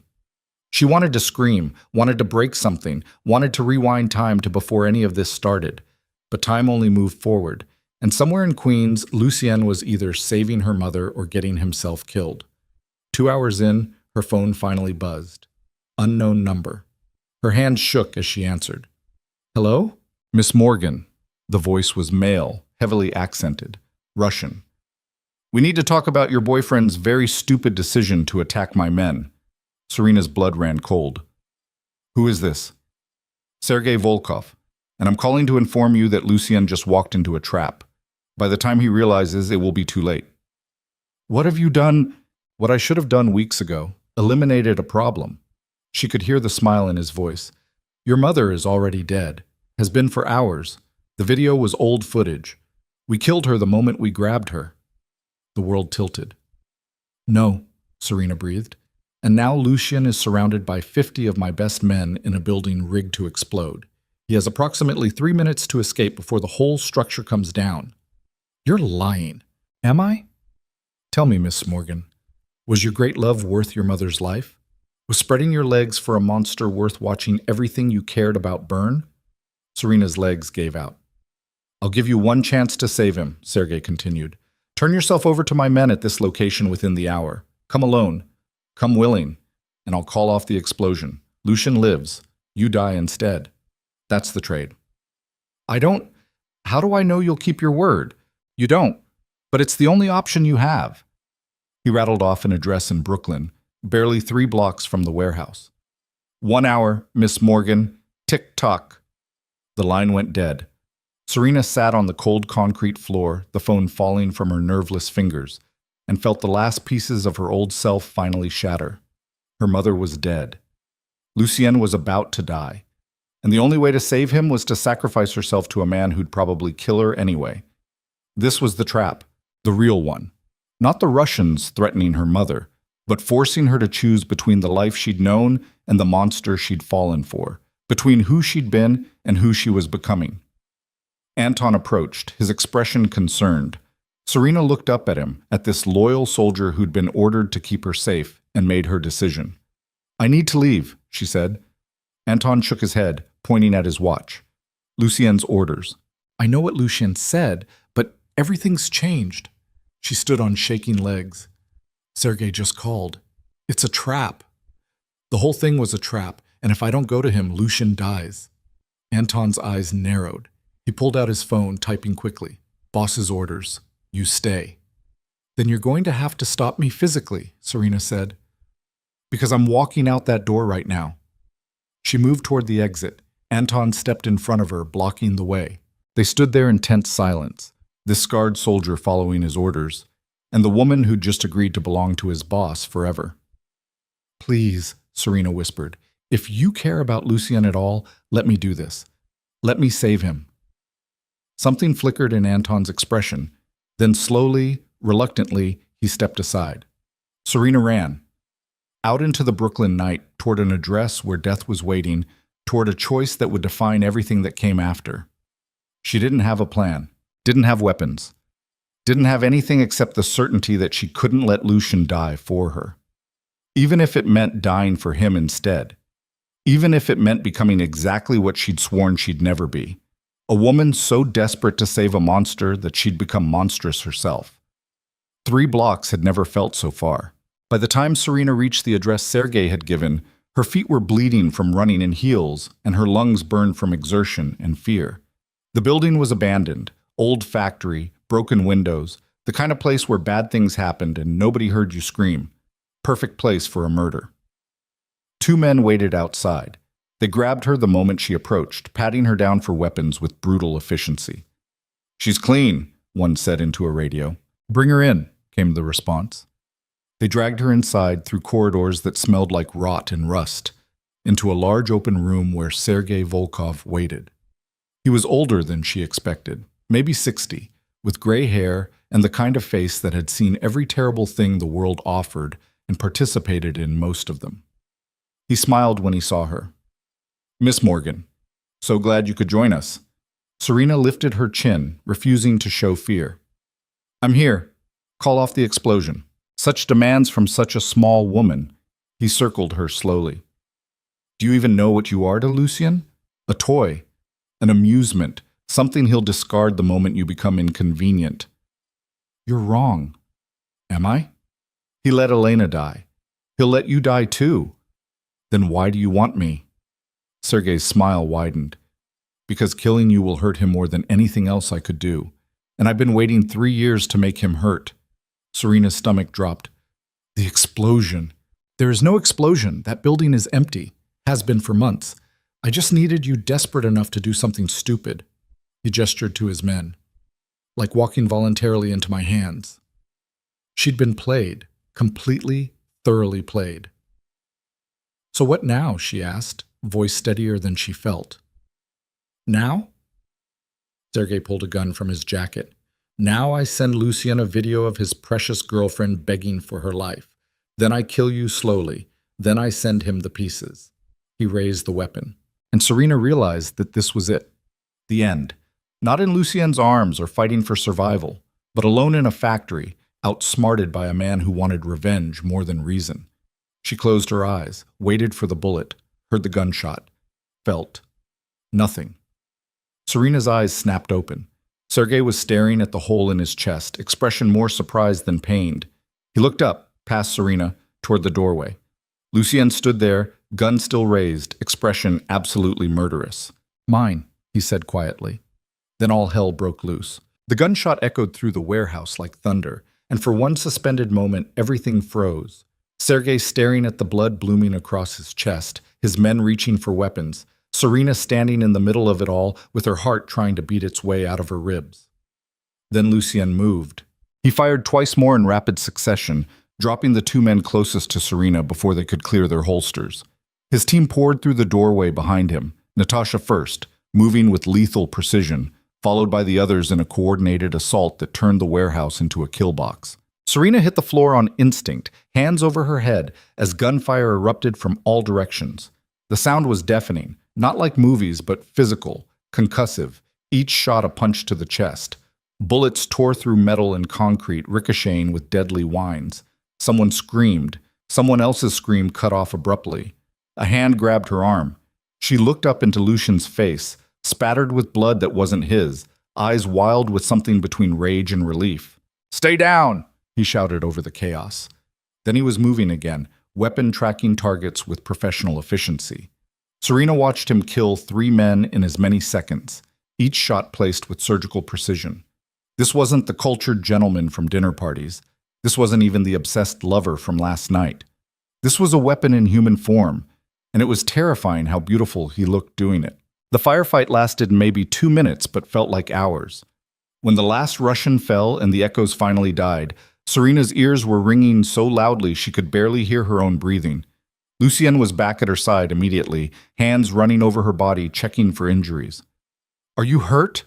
Serena, look at me. Are you hurt?" "No." Her voice sounded distant, muffled. I don't think so." "What the fuck were you thinking?" His control was fracturing, real emotion bleeding through. "I told you to stay at the warehouse. I told Anton." Sergei called. "He said it was a trap. He said you were going to die." The words tumbled out in a rush.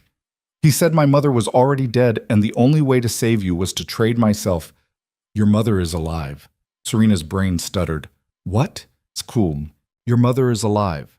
We found her 20 minutes ago in a storage facility in Queens. She's shaken but unharmed." His hands cupped her face, forcing her to focus. "The call was a lie. All of it. Sergei was trying to draw you out. But he said, the video, old footage like he told you. We verified it with the timestamp. She's been with us since we extracted her." Relief hit Serena so hard she couldn't breathe. "She's alive?" "Yes." "You're sure?" "I'm sure." Lucien's expression was raw. "Which is why I'm trying very hard not to kill you myself for walking into this trap." "I thought you were dying. So you decided to die instead." His voice rose. "Without telling anyone? Without a plan? You just walked into Sergei's hands like a fucking sacrifice?" "What else was I supposed to do?" "Trust me." The words came out like they'd been ripped from somewhere deep. "Trust that I would handle it. Trust that I wouldn't let them take anything from me, especially you." Across the warehouse, Natasha was directing cleanup. Bodies were being checked, weapons collected, evidence managed with frightening efficiency. This was routine for them. Just another Tuesday night in Lucian's world. Serena's world now, apparently. "I couldn't lose you," she whispered. "I know that's insane. I know I should hate you, but when he said you were going to die, I couldn't." Lucian kissed her, hard and desperate and tasting like gunpowder and fear. His hands tangled in her hair, holding her like she might disappear if he let go. When he pulled back, his eyes were burning. "Don't ever do that again." "Which part?" "Any of it. The running, the sacrificing, the making me think I'd lost you before I ever really had you. You don't have me." "Yes, I do. Not an argument, a certainty. You just proved it. You walked into death for me. That's not strategy. That's not survival. That's..." He stopped, seeming to struggle with the words. "That's what?" Serena asked. "That's love," said quietly, like he was afraid of the word. "Isn't it?" Her throat closed up. Because he was right. Somewhere between the kidnapping and the killing and the impossible choices, she'd fallen in love with a monster. And it was the worst thing she'd ever done to herself. "I don't want to love you," she said. "I know." His thumb traced her lips. "But you do anyway." Before she could respond, Natasha appeared beside them. "We need to move. NYPD will be responding to the gunfire within minutes." Lucian nodded, still looking at Serena. "Can you walk?" "Yes."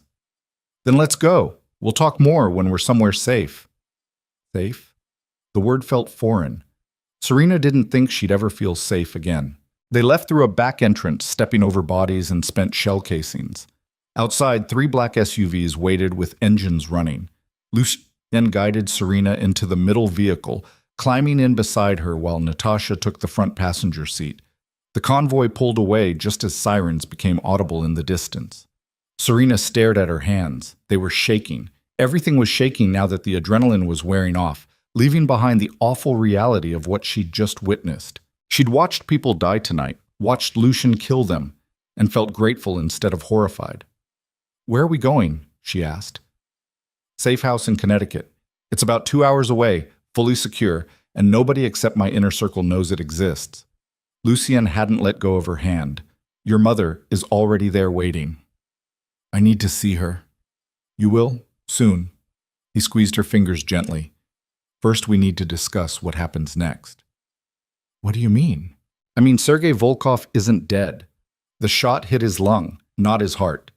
By now, he's either in surgery or dead from blood loss, but his organization doesn't die with him. His lieutenants will want revenge." Serena's stomach dropped. "So this isn't over." "This is never over." Lucian's voice was tired. "That's the world you're in now. One threat gets eliminated, another rises to take its place. It's an endless cycle." "Then what's the point?" "The point is surviving each cycle, getting strong enough that people stop testing you." He looked at her directly. "The point is holding on to what matters, no matter what it costs." "And what matters to you?" "You." No hesitation. "Everything else is negotiable." The admission should have felt romantic. Instead, it felt like a chain settling around her neck. They drove in silence for a while, leaving the city lights behind for darker highways cutting through Connecticut suburbs. Serena watched the landscape blur past and tried to process everything that had happened in the past 12 hours. Her mother was alive. That was the important thing. Everything else, the violence, the lies, the impossible situation she'd walked into, that could be dealt with later. "Tell me about Elena," she said suddenly. Lucienne's expression shuddered. "Why?" "Because Marcus used her against me. Because Sergei used her against you. Because I need to know what happened to the last woman who loved you." He was quiet for so long she thought he might not answer. Then, "Elena was an art dealer. We met at a gallery opening 5 years ago. She was brilliant, funny, completely uninterested in my reputation. For 6 months, I thought I could actually have something normal." "What changed?" "Sergei found out about her, started following her, learning her routines. I didn't know until it was too late." His jaw tightened. "They took her from her apartment while I was in Paris handling a contract dispute. By the time I got the ransom demand, she'd already been dead for 3 hours." "I'm sorry." "Don't be. It was my fault. I let my guard down. Let myself believe I could separate my personal life from my professional one. Elena died because I was naive enough to think love could exist in a vacuum." Serena studied his profile in the dim light. "Is that why you're doing all this differently with me? Integrating me into your world instead of hiding me from it?" "Yes." "Because you think it'll keep me alive." "Because I know it will." He turned to meet her eyes. "Elena died because she was a secret. You'll survive because you're public. Because everyone knows exactly what you are to me. Your girlfriend." "My obsession," said matter-of-factly. "My weakness that I've weaponized, the one thing I'll kill for without hesitation." "That's not healthy." "No. But it's honest." His hand found hers again. "I'm not offering you normal, Serena. I'm offering you survival, protection, a life that's terrifying and violent and completely yours if you want it. And if I don't want it, then I'll still protect you, but you'll hate yourself for accepting it." The brutal honesty of it stole her breath. They reached the safe house around 4 a.m., a sprawling property hidden behind trees and security gates, the kind of place that looked like a normal wealthy person's estate, but was clearly built for siege conditions. Armed guards patrolled the perimeter. Cameras covered every angle. Nothing got close without being seen. Lucian's hand stayed on Serena's back as they entered through a side door, guiding her through hallways that looked simultaneously luxurious and tactical. Everything here had dual purpose: the expensive artwork hiding security panels, the beautiful furniture positioned to provide cover, the open floor plan offering clear sightlines.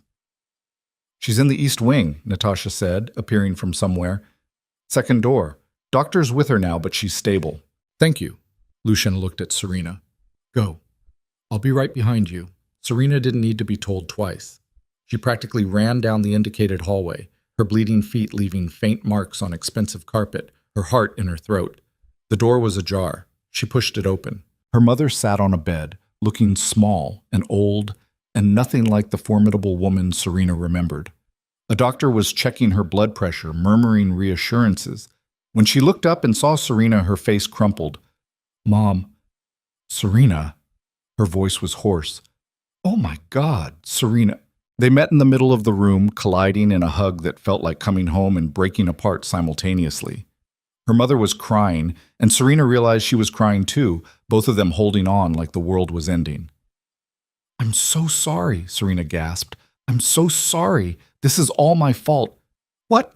No, sweetheart, no. Her mother pulled back, hands framing Serena's face.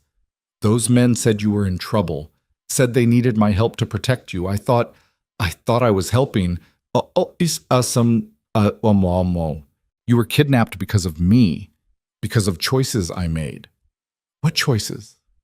I don't understand any of this. Her mother's eyes were red, frightened. The university called saying you had a family emergency. Then these men showed up claiming you were in danger. Then other men came and there was shooting. And Serena, what's happening? Who are these people?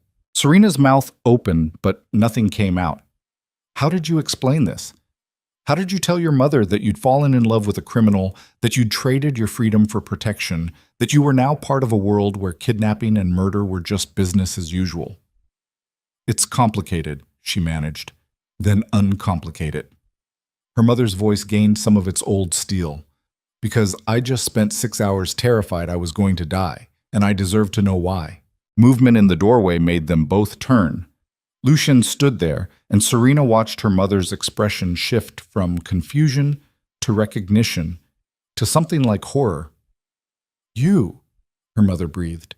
You were in the photos. The gala. Mrs. Morgan. Lucien inclined his head politely. I apologize for the circumstances of our meeting. You're her boyfriend. Not a question, an accusation. Yes. And those men, they took me because of you? Yes. Her mother stood, and despite being several inches shorter and unarmed, she somehow made Lucien look like the one at a disadvantage. What have you done to my daughter? Mom, Serena started. I'm talking to him. Her mother's eyes never left Lucien. What have you done to my daughter? Lucien met her gaze steadily. I've kept her alive. Everything else is between us. Everything else? Her mother looked at Serena, really looked, and something in her expression cracked. Oh, honey, what has he turned you into? The question hit like a physical blow. I'm fine, Serena said automatically. You're not fine, you're terrified, and you're lying to yourself about it. Her mother's voice softened. I know that look. That's the look of someone trying to convince themselves they're okay when they're falling apart. I'm handling it by sleeping with a criminal? Her mother gestured at Lucien. By getting involved in whatever nightmare got me kidnapped? I didn't have a choice. There's always a choice, Serena. No, there isn't. The words exploded out of her. You don't understand what happened, the danger I was in. The men who were hunting me, Lucien saved me by making you his prisoner, by giving me options when everyone else wanted me dead. Silence fell heavy and terrible. Her mother's face went pale. Dead? Serena, what are you talking about? And there it was, the moment where Serena had to explain the whole awful truth to the woman who'd wanted nothing more than for her daughter to be safe. She sat on the bed, suddenly exhausted. My manager was laundering money for criminals. I didn't know. But they thought I did, and they were going to kill me to eliminate the risk. Lucien extracted me before they could. Extracted you? Kidnapped me, saved me. Take your pick. Serena's voice was flat. Either way, I ended up here, in his world. And now I can't leave. Her mother looked between them, understanding slowly dawning. How long? 3 weeks. 3 weeks. Her mother pressed her hands to her face. You've been missing for 3 weeks, and I didn't even know. I thought you were just busy with school. He cloned my phone, made it look like I was fine. Jesus Christ, her mother rounded on Lucien. You've been holding my daughter for 3 weeks? That's kidnapping. That's illegal. It's survival, Lucien said calmly, and the alternative was her death. I chose the option that kept her breathing. You chose the option that gave you control. Yes. No apology. Because in my experience, control is the only thing that prevents people I care about from dying badly. You don't care about her. You're obsessed with her. There's a difference. Is there? Lucien tilted his head slightly. I've kept her fed, clothed, safe, and alive. I've eliminated threats against her. I've restructured my entire operation around protecting her. Call it obsession if you want, but the results are the same. The results are my daughter trapped in a relationship with a monster. Yes, still no apology. But she's trapped alive, which is better than the alternative. Serena's mother looked at her. Do you love him? The question hung in the air like smoke. Serena's voice caught. It's not that simple. It's very simple. Do you love him? Mom, answer the question, Serena. She thought about last night, about this morning, about the moment she'd realized Lucien might die and felt her world collapse. Yes, she whispered. I think I do. Her mother's expression broke. Oh, sweetheart. I know it's wrong. It's not about wrong. It's about survival. Her mother sat beside her, taking her hands. I've lived long enough to know that sometimes we fall in love with people who are terrible for us. Sometimes we can't help it, but we can choose what we do about it. What am I supposed to do? I don't know. Her mother glanced at Lucien, who was watching them both with unreadable eyes. But I know you can't stay with someone out of fear. That's not love. That's Stockholm Syndrome. It's not, Serena started, then stopped. Was it? Had she fallen in love, or had she just convinced herself loving her captor was easier than fighting? Give us a minute, Lucien said quietly. I'm not leaving my daughter alone with you. She's not alone. She's making a choice. He looked at Serena. I'll be outside. Take whatever time you need. He left, closing the door behind him. The silence felt suffocating. Tell me the truth, her mother said. Not what you think I want to hear, the actual truth. Do you want to be here? Serena opened her mouth to say no, to say she'd been forced, to say every single thing that had happened was against her will, but that would be a lie. I don't know anymore, she admitted. At first I was terrified. I hated him. I wanted to escape, but then what? Then he became the only safe thing in my world. Then I started seeing past the violence to the person underneath. Then I realized that for the first time in my life, someone was choosing me, not tolerating me or using me or expecting me to be convenient, actually choosing me, making me a priority. That's not love, honey. That's obsession. Maybe, Serena looked at her hands, but maybe obsession is the only kind of love that survives in his world, and maybe I'm okay with that. Her mother was quiet for a long time.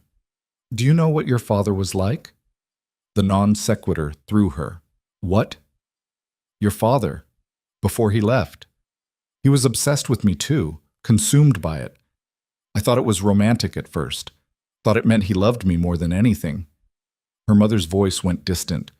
But obsession isn't love. Obsession is possession.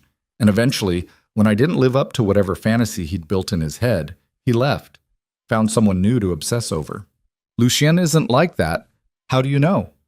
Because he's had plenty of opportunities to discard me and hasn't. Because he just burned down half of Brooklyn trying to save you. Because, Serena's voice cracked, because when I thought he was going to die, I was willing to trade my life for his without hesitation. That has to mean something. Her mother pulled her into another hug, and they sat there for a while, just holding each other. I can't tell you what to do, her mother said finally. You're an adult. You make your own choices. But I can tell you this. If you stay with him, you need to do it with your eyes open. Don't lie to yourself about what he is. Don't pretend the violence will stop or the danger will pass. This is who he is. This is the life you're choosing. I know. And you're choosing it anyway? Serena pulled back, meeting her mother's eyes. Yes, I'm choosing it anyway. Her mother nodded slowly, something like resignation crossing her face.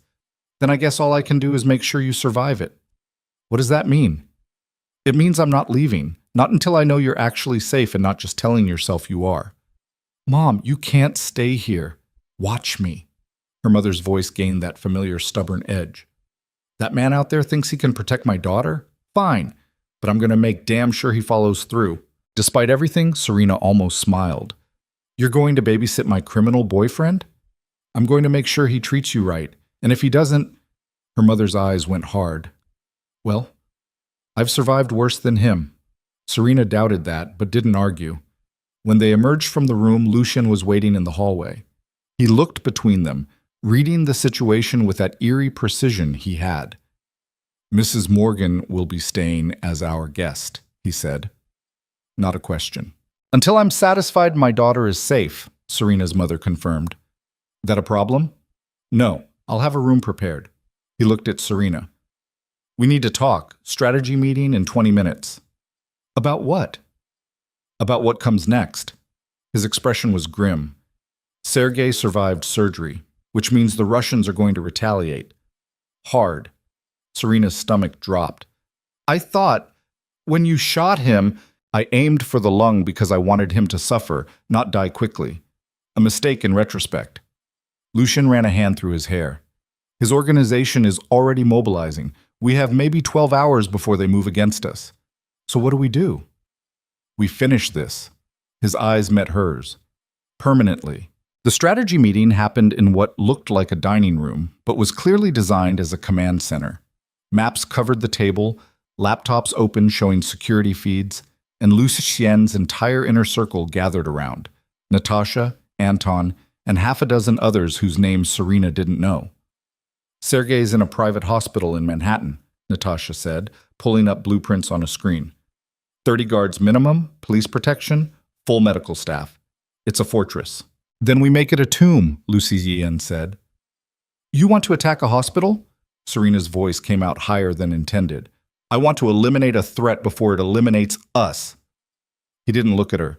Sergei won't stop, ever. As long as he's alive, you're in danger. Your mother is in danger. Everyone connected to me is in danger. So you're going to kill him in his hospital bed? Yes. The casual certainty of it made her skin crawl. That's murder. That's war. Lucien finally looked at her. And war has rules. Rule 1. Eliminate leadership before they rally their forces. There has to be another way. There isn't. Natasha's voice was flat. Sergei's already put out contracts on everyone in this room, $5 million per head. We don't move first, we die. Serena looked around the table at these people who'd become her unwilling family. Anton, who'd let her run into danger. Natasha, who'd extracted her mother. Lucien, who'd burned the world for her. When? She asked. Tonight, before his people can organize. Lucien's hand found hers under the table. But you're staying here. Like hell I am. Serena, I'm done sitting on the sidelines while you risk your life for me. I'm going. Absolutely not. You don't get to decide, Yes, I do. His control finally cracked. You think I can focus on the operation if I'm worried about you catching a bullet? You think I can do what needs to be done if you're there watching? You stay here where you're safe. Nothing about this is safe. They stared at each other across the table, and Serena saw real fear in his eyes for the first time. He was terrified of losing her, not because she was useful or convenient or part of his plans, because he actually loved her. The realization hit like lightning. I stay here, she said quietly, but you come back, that's the deal. I'll come back. Promise me. I promise. He kissed her then, in front of everyone, claiming and desperate and absolutely certain. When he pulled away, his forehead rested against hers. Don't make me regret loving you, he whispered. Don't make me regret loving you back. The team mobilized within the hour. Serena watched from the command center as they loaded weapons, checked equipment, transformed from business people into soldiers. Lucien was the last to gear up, strapping on body armor with practiced efficiency. He found her before leaving. If something goes wrong, nothing's going wrong. If it does, he continued, Natasha has instructions. Money, documents, everything you need to disappear. You and your mother both. I'm not running. Yes, you are. His hands framed her face. Promise me. If I don't come back, you run. You don't try to get revenge. You don't try to take over. You just run and never look back. Lucien, promise me, Serena. She could see in his eyes that this mattered, that for all his talk of obsession and ownership, what he actually wanted was her survival, even if it meant surviving without him. "I promise," she whispered. He kissed her once more, then he was gone. The waiting was worse than anything that had come before. Serena sat in the command center with her mother, watching security feeds and tracking the team's progress through Manhattan. They moved like shadows, converging on the hospital from multiple angles. "He'll come back," her mother said quietly. "You don't know that." "No, but I know he loves you enough to try." On screen, the team breached the hospital's service entrance. Serena's heart climbed into her throat as they moved through corridors past nurses and security, heading towards Sergei's private wing. Then the feed cut out. "What happened?" Serena demanded. The tech operator was frantically typing. "They've jammed our signal. I'm trying to reestablish. Get it back! Working on it!" 5 minutes passed. 10. 15. Serena's hands were shaking so badly she had to sit on them. 20 minutes. Her phone rang. Unknown number. She answered with trembling hands. "Hello? Miss Morgan?" Sergei's voice, weak but alive. "We need to discuss terms of your surrender." "What did you do?" "What I should have done from the beginning. I let your boyfriend walk into a trap. Again." She could hear the smile in his voice. "He's standing in my hospital room right now, gun to his head. 30 of my men surrounding him. And you're going to trade yourself for his life."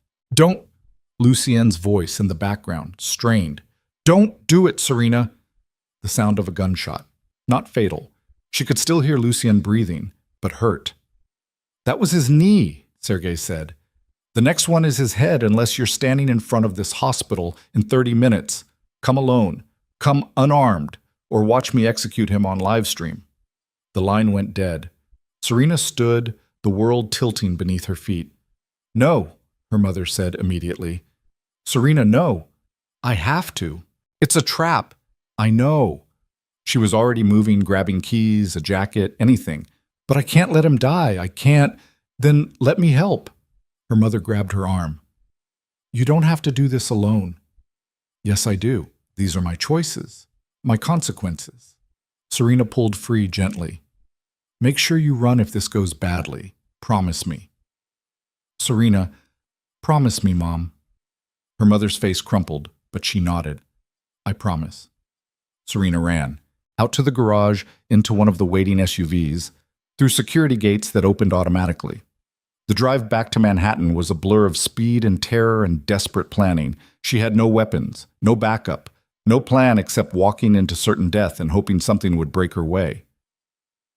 30 minutes later, she stood in front of the hospital where Lucien was bleeding, alone, exactly as Sergei had demanded. The front doors opened and 2 men emerged. They grabbed her roughly, patting her down, confirming she was unarmed. "Inside," one said. They dragged her through a side entrance, up service stairs, down corridors that smelled like antiseptic and fear. Each step took her closer to whatever ending this story had been building toward. They reached Sergei's room. The doors opened. Lucien was on his knees in the center, hands zip-tied behind his back, blood pooling beneath his shattered knee. His face was bruised, one eye swelling shut, but when he saw her, his expression twisted into pure anguish. "No," he breathed. "Serena, no." Sergei sat propped in his hospital bed, oxygen tubes in his nose, bandages across his chest. He looked half dead, but his eyes were sharp with triumph. "Miss Morgan, so glad you could join us." He gestured to his men. "Bring her here." They forced Serena forward until she stood beside Lucien. "Now," Sergei said, "we're going to have a conversation about consequences." He pulled a gun from beneath his sheets. "You see, I've spent 3 years planning revenge against the man who killed my brother. 3 years building to this moment. And you," he pointed the gun at Serena, "you are the perfect ending." "Don't," Lucien said, his voice breaking. "Please, whatever you want, whatever it takes, just let her go." "Whatever I want?"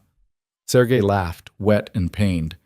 "I want you to know what it feels like, to love something and watch it die, to be powerless while everything you care about bleeds out in front of you." He cocked the gun, aimed at Serena's head, and time seemed to slow. Serena looked at Lucian, at this beautiful, terrible man who'd kidnapped her and saved her and loved her with an intensity that had consumed them both. "I don't regret it," she said. "Any of it." His eyes filled with tears. Sergei's finger tightened on the trigger. The window exploded inward. Glass and gunfire erupted simultaneously as Natasha came through in a shower of destruction, weapon firing with surgical precision. The Russians scattered, returning fire, and the hospital room became a war zone. Lucian lunged forward despite his shattered knee, tackling Serena to the ground as bullets screamed overhead. His body covered hers, protecting her even broken and bleeding. "Stay down," he shouted. The firefight was brutal and close. No room for error, no space for hesitation. Serena watched from the floor as Natasha killed her way through the room with terrifying efficiency, as Anton appeared from nowhere and cut Lucien's hands free, as the man she loved grabbed a fallen weapon and put 3 rounds into Sergei Volkov's chest. This time, they didn't miss the heart. Sergei slumped back against his pillows, blood bubbling from his lips, eyes going distant. "This?" he gasped. "This isn't over." "Yes, it is," Lucian said. He fired once more, and Sergei Volkov finally died. The room went quiet except for ringing ears and harsh breathing. Lucien turned to Serena, his face a mask of blood and fury and relief. "You came." "Of course I came. I told you not to, and I didn't listen." She touched his face gently. "We're kind of terrible at following each other's orders." He laughed, pained and real. "Yeah, we really are." Then his knee gave out, and he collapsed. "Lucien!" Serena caught him, or tried to. He was too heavy, too hurt. Natasha was there immediately, Anton helping support his weight. "Hospital," Natasha said. "Real one. Now." "No hospitals," Lucian ground out. "Too exposed." "You're bleeding out, you stubborn bastard. Hospital or you die." He looked at Serena. "What do you think?" Despite everything, the violence, the fear, the impossibility of their situation, she almost smiled. He was asking her opinion, treating her like an equal, like a partner. "Hospital," she said. "We'll deal with the exposure."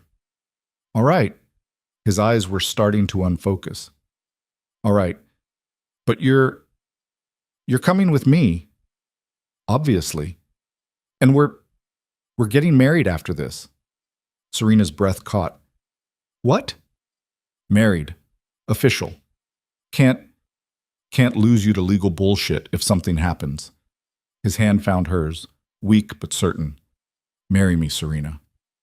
"You're delirious from blood loss. I'm clear-headed for the first time in my life. Marry me." She looked at this ridiculous, dangerous, impossible man who'd stolen her life and then given it back, transformed into something she barely recognized, and realized that somewhere along the way, she'd stopped wanting her old life back. "Ask me again when you're not dying," she said. "That's not a no. It's not a yes either." "Good enough." He smiled through the pain. "I can work with that." They got him out of the hospital and into an ambulance, a real one this time, driven by people on Natasha's payroll. Serena climbed in beside him, holding his hand while paramedics worked on his knee. "Vitals are dropping," one said. "We need to move faster." The ambulance accelerated, sirens screaming. Lucian's eyes found Serena's. If this goes badly, it won't. But if it does, then I'll burn the world down looking for revenge," she said, "just like you would for me." He smiled. "There's my girl." Then his eyes rolled back and the machine started screaming and everything became chaos. Serena held his hand through all of it, through the emergency surgery, through the 12 hours in the ICU, through the moment the doctors said he'd probably lost too much blood and she should prepare for the worst. She didn't prepare. She just held on and refused to let go. Because that's what you did when you loved a monster. You became monstrous yourself. You survived, and you fought like hell for every second you got, even if the whole world burned in the process. Lucien woke up 36 hours later, groggy and disoriented, and immediately asking for her. Serena was right there, exactly where she'd been since they'd wheeled him into surgery. "Hey," she said softly. "Hey," his voice was hoarse. "You're still here." "Where else would I be?" "Smart, safe, away from me." He tried to smile. Somewhere better than this. There is nowhere better than this. She laced her fingers through his. You asked me something before you passed out.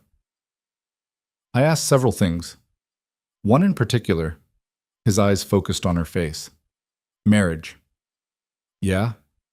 Still asking.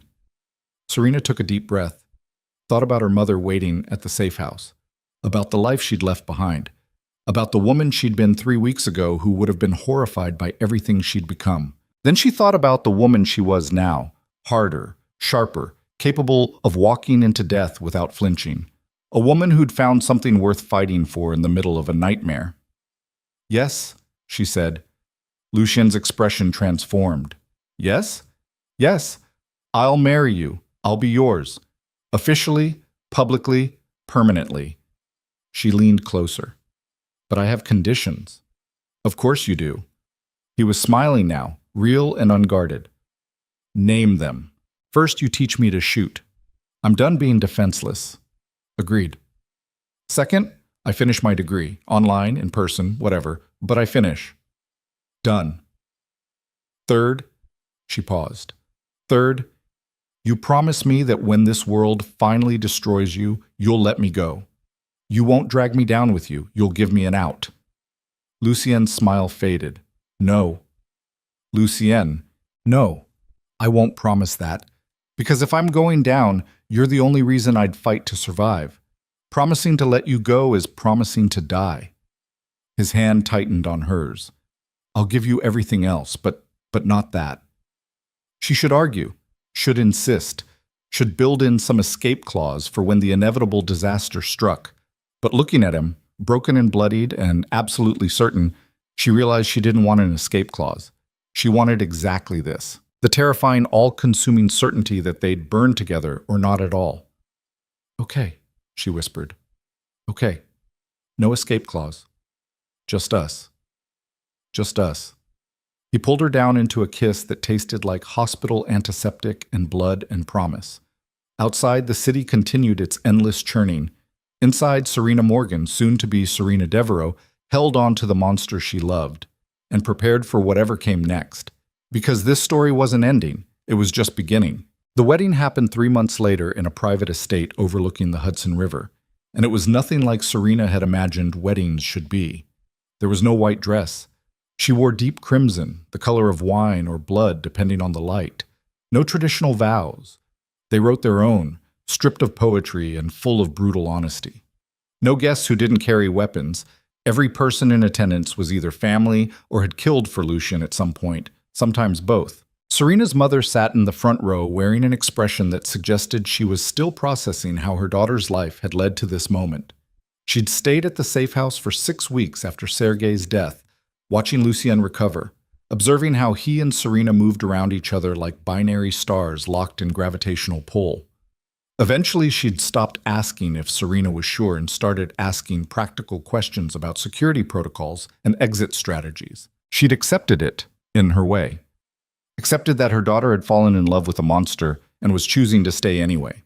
Lucien stood at the altar looking devastating in a black suit that probably cost more than most people's cars, his left leg still slightly stiff from where they'd reconstructed his knee with titanium and determination. The doctors had said he'd never walk without a cane. He'd proven them wrong through sheer stubborn refusal to show weakness. That was who he was. Someone who looked at impossibility and broke it over his knee. Someone Serena had somehow agreed to spend her life with. The officiant, a judge who owed Lucien several favors, cleared his throat. We are gathered here today to witness the union of Lucien Devereaux and Serena Morgan. The couple has chosen to speak their own vows. Lucien? Lucien took Serena's hands, his pale eyes intense in the afternoon light. I'm not going to promise you normal. I can't promise you safe. What I can promise is that every day for the rest of my life, you will be my priority, my obsession, the thing I protect above everything else, including myself. I will burn cities for you. I will destroy anyone who threatens you, and I will love you with an intensity that terrifies me because I've never wanted anything the way I want you. His voice was steady, but Serena could feel the faint tremor in his hands. I know what I am, he continued. I know the blood on my hands and the darkness in my soul. But you looked at all of it and chose me anyway, So I'm choosing you back. Forever. Completely. No escape clauses. The last part was directed at her with a slight smile. Serena's throat was tight. My turn? Your turn. She took a breath. 3 months ago, I thought my life was falling apart. I was drowning in debt and exhaustion, and the belief that I had to do everything alone. Then you kidnapped me. Scattered laughter from the audience. You terrified me, Serena said. You manipulated me. You made decisions about my life without asking. You were controlling and obsessive and absolutely certain you knew what was best for me. And somehow, in the middle of all that, you also saved me. Not just from the Russians, from myself, from the belief that accepting help was weakness, from the idea that I had to shrink myself to survive. Her eyes were burning now, but she pushed through. You taught me that love doesn't have to be gentle to be real, that sometimes the people who care about us most are the ones who refuse to let us give up, even when we want to. You're not perfect. Neither am I. But we're perfect for each other in our completely imperfect way. So yes, I'm choosing you. The violence and the danger and the impossible life. Because somewhere in all of that is something worth fighting for. She paused. Also, you're really good in bed, which helps. Lucien laughed, real and surprised and completely unguarded. The judge smiled. Do you, Lucien Devereaux, take this woman to be your lawfully wedded wife? I do. And do you, Serena Morgan, take this man to be your lawfully wedded husband? Serena looked at Lucien, at this beautiful, terrible man who'd stolen her life and then given it back, transformed into something she barely recognized but desperately wanted. I do. Then by the power vested in me, I now pronounce you husband and wife. You may kiss the bride. Lucien pulled her close and kissed her like he was claiming her all over again. Like the past 3 months of recovery and planning and navigating the aftermath of Sergei's death had all been leading to this moment. When they broke apart, his forehead rested against hers. Mine, he murmured. Yours, she agreed. The reception was exactly as unconventional as the ceremony. No DJ, just a string quartet playing Vivaldi.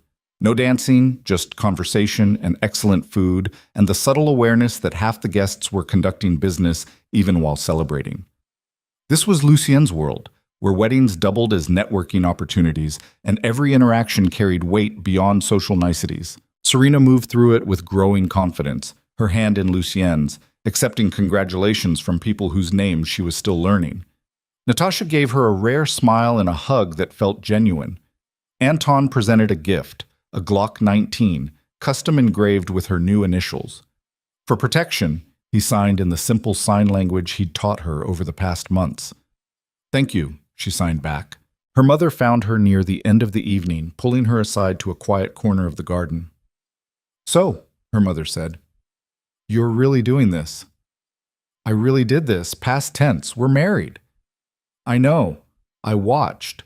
Her mother's expression was complicated. Are you happy? The question caught Serena off guard.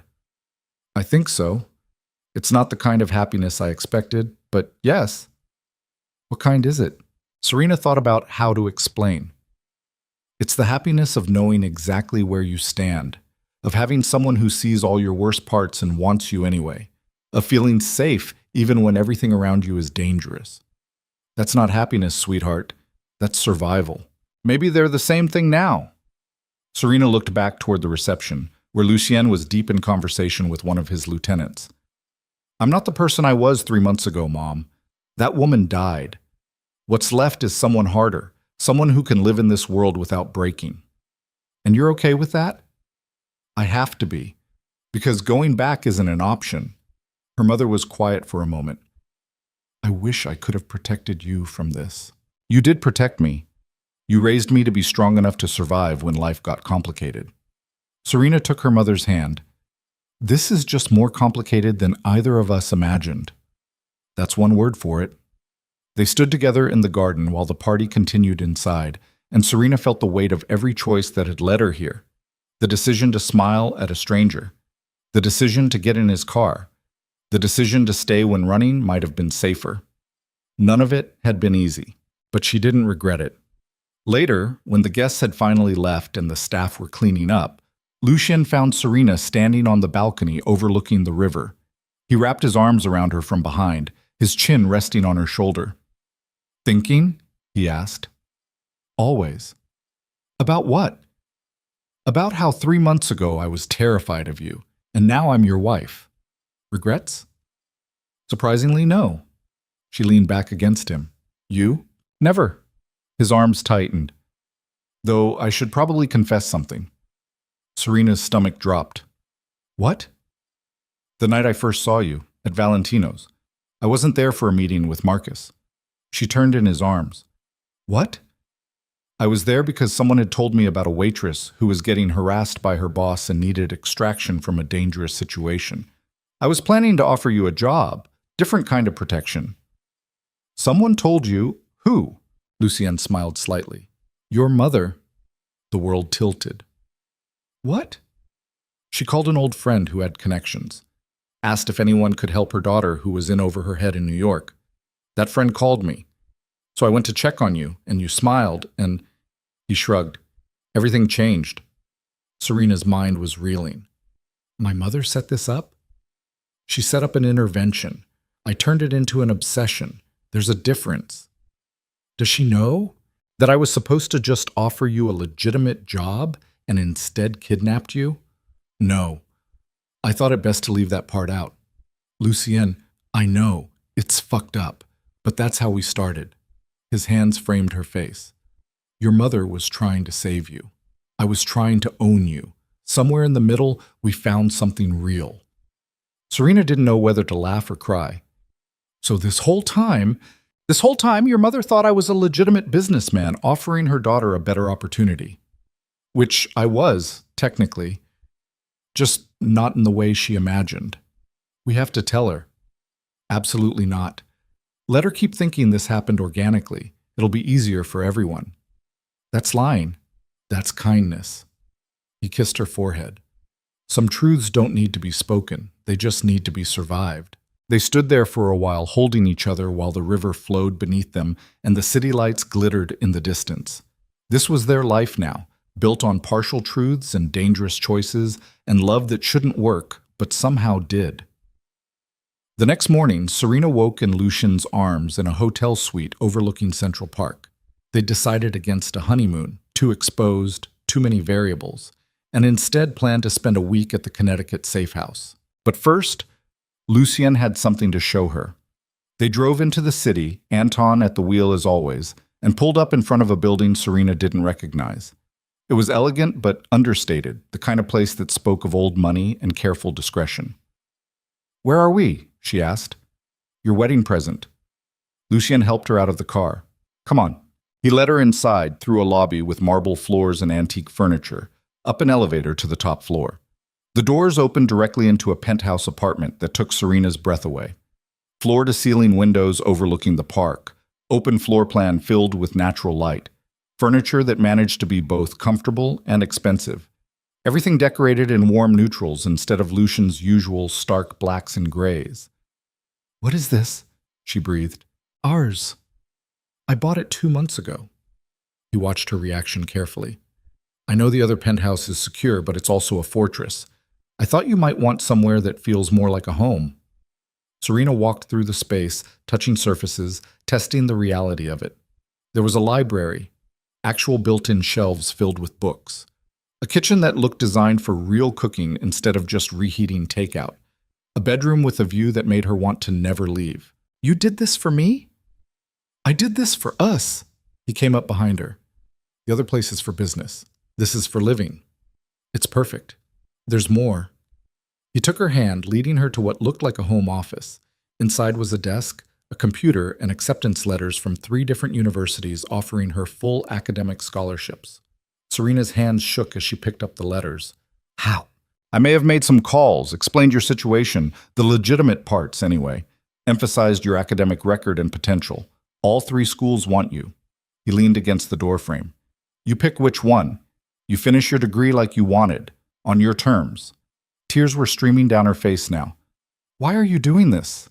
Because you asked me to help you finish school, and because keeping you trapped would turn you into someone I don't want you to be. His voice was soft. I want you sharp and educated and capable. I want you to choose this life knowing you had other options. I want... He stopped, seeming to struggle with the words. You want me to want you, Serena finished, not need you. Yes? She crossed to him, taking his face in her hands. I already want you, you idiot. The scholarships are just a bonus. He kissed her, and it tasted like relief and promise, and the beginning of something that might actually last. The week at the safe house passed in a blur of lazy mornings and long conversations, and slowly learning how to be married to someone whose life was defined by violence, but who was trying very hard to build something gentler with her. Lucien taught her to shoot, just like he'd promised.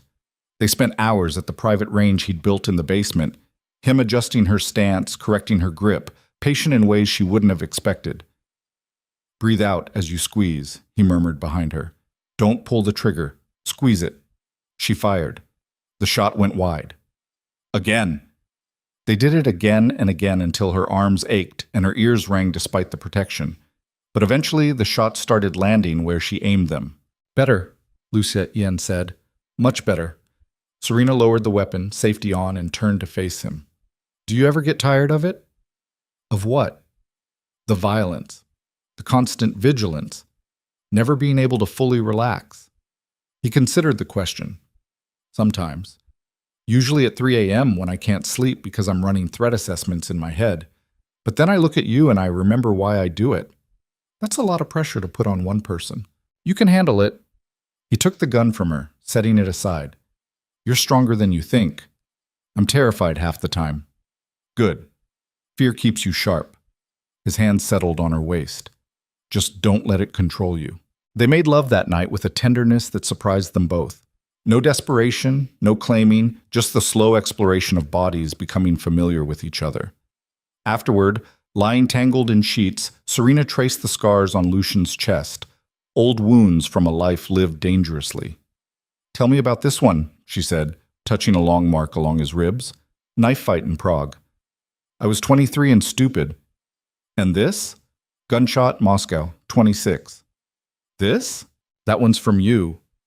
He caught her hand, bringing it to his lips. The night you agreed to be mine. You dug your nails in so hard you drew blood. She remembered the fury and fear and desperate wanting all mixed together. Sorry, she said. Don't be. I liked it. He pulled her closer. Meant you were fighting back. Meant you weren't broken. Would you have preferred broken? God, no. Broken things are boring. You're interesting. His fingers traced patterns on her skin. You're the first person in years who's looked at me and seen a man instead of a weapon. You are a weapon. I know, but I'm also other things. You let me be other things. They fell asleep like that, wrapped around each other, and for the first time since this whole nightmare started, Serena felt something like peace. The call came at 4 a.m. Lucien's phone buzzing insistently on the nightstand, pulling them both from sleep. He answered it with the practiced alertness of someone who'd spent years expecting emergencies. What? He said shortly. Serena watched his expression change from sleepy to alert to something cold and calculating. When? A pause.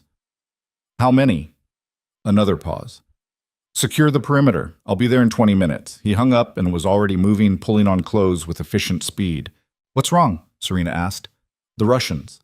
Not Sergei's people. A different faction. They're making a move on one of our warehouses in Red Hook. I thought we had a truce. We did. Someone broke it.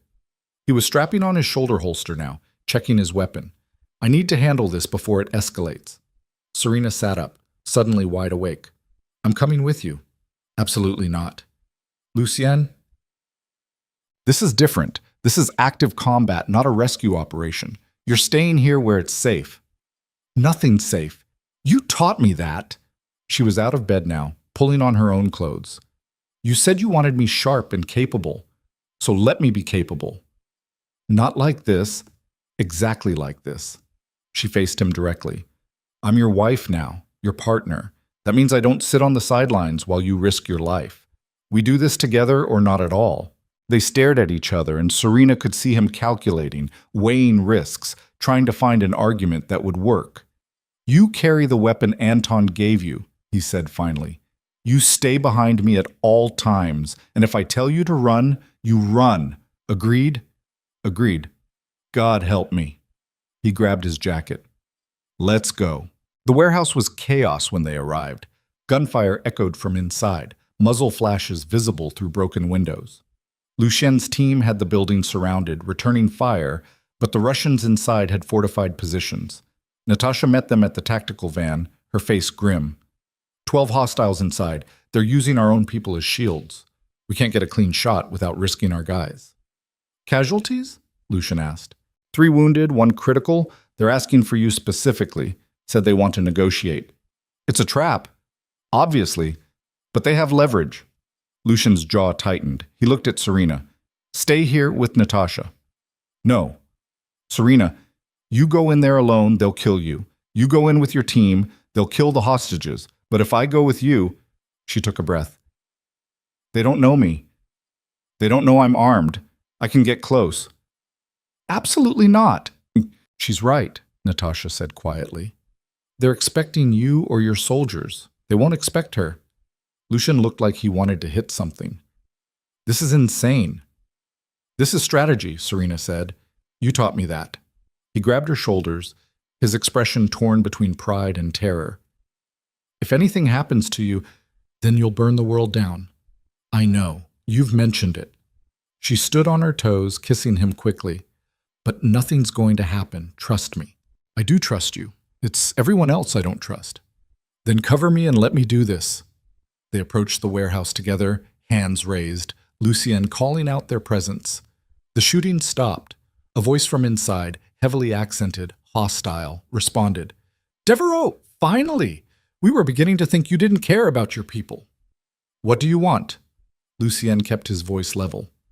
Simple negotiation. You give us territory we asked for, we give you your men back. And if I refuse, then they die. Starting with this one. A gunshot. Someone screamed. Lucien's control cracked for just a second, a flash of rage across his face before he locked it down. I'm coming in. I have my wife with me. She's unarmed. This is a good faith gesture. Laughter from inside. The famous Serena. Yes, bring her. We've been curious about the woman who tamed the monster. They entered through the main door and Serena's heart was trying to beat out of her chest. The warehouse was dark except for scattered work lights, full of shadows and hiding places. 5 men stood in the center, visible, armed. The others would be positioned around the perimeter. Lucien's people. She could see 3 of them now, on their knees, hands bound behind their backs. One was bleeding heavily from a shoulder wound. The leader stepped forward, a man in his 40s with a cruel face and dead eyes. So, the legendary Lucien Devereaux. You look smaller in person. And you look exactly as stupid as your reputation suggests, Lucien said calmly. This is a mistake, Victor. You're starting a war you can't win. Maybe, maybe not. Depends on how much you value these lives. Victor gestured to the hostages. My sources say you've gone soft. Say you actually care now. That true? I care about maintaining order. You're disrupting it. Order, Victor laughed. You know what I think? I think you've gotten weak. I think this pretty little wife has made you vulnerable. I think... He stopped, looking at Serena with sudden interest. Come here, girl. Serena's blood ran cold, but she forced herself to move forward. Serena, Lucien said quietly. A warning. I'm fine, she said. Victor circled her slowly. You know what he is, yes? What he's done? Yes. And you married him anyway? That's either very brave or very stupid. Maybe both. He laughed. I like her. She has spine. Then his hand shot out, grabbing her arm, yanking her against him. A gun pressed to her temple. Which makes this more interesting.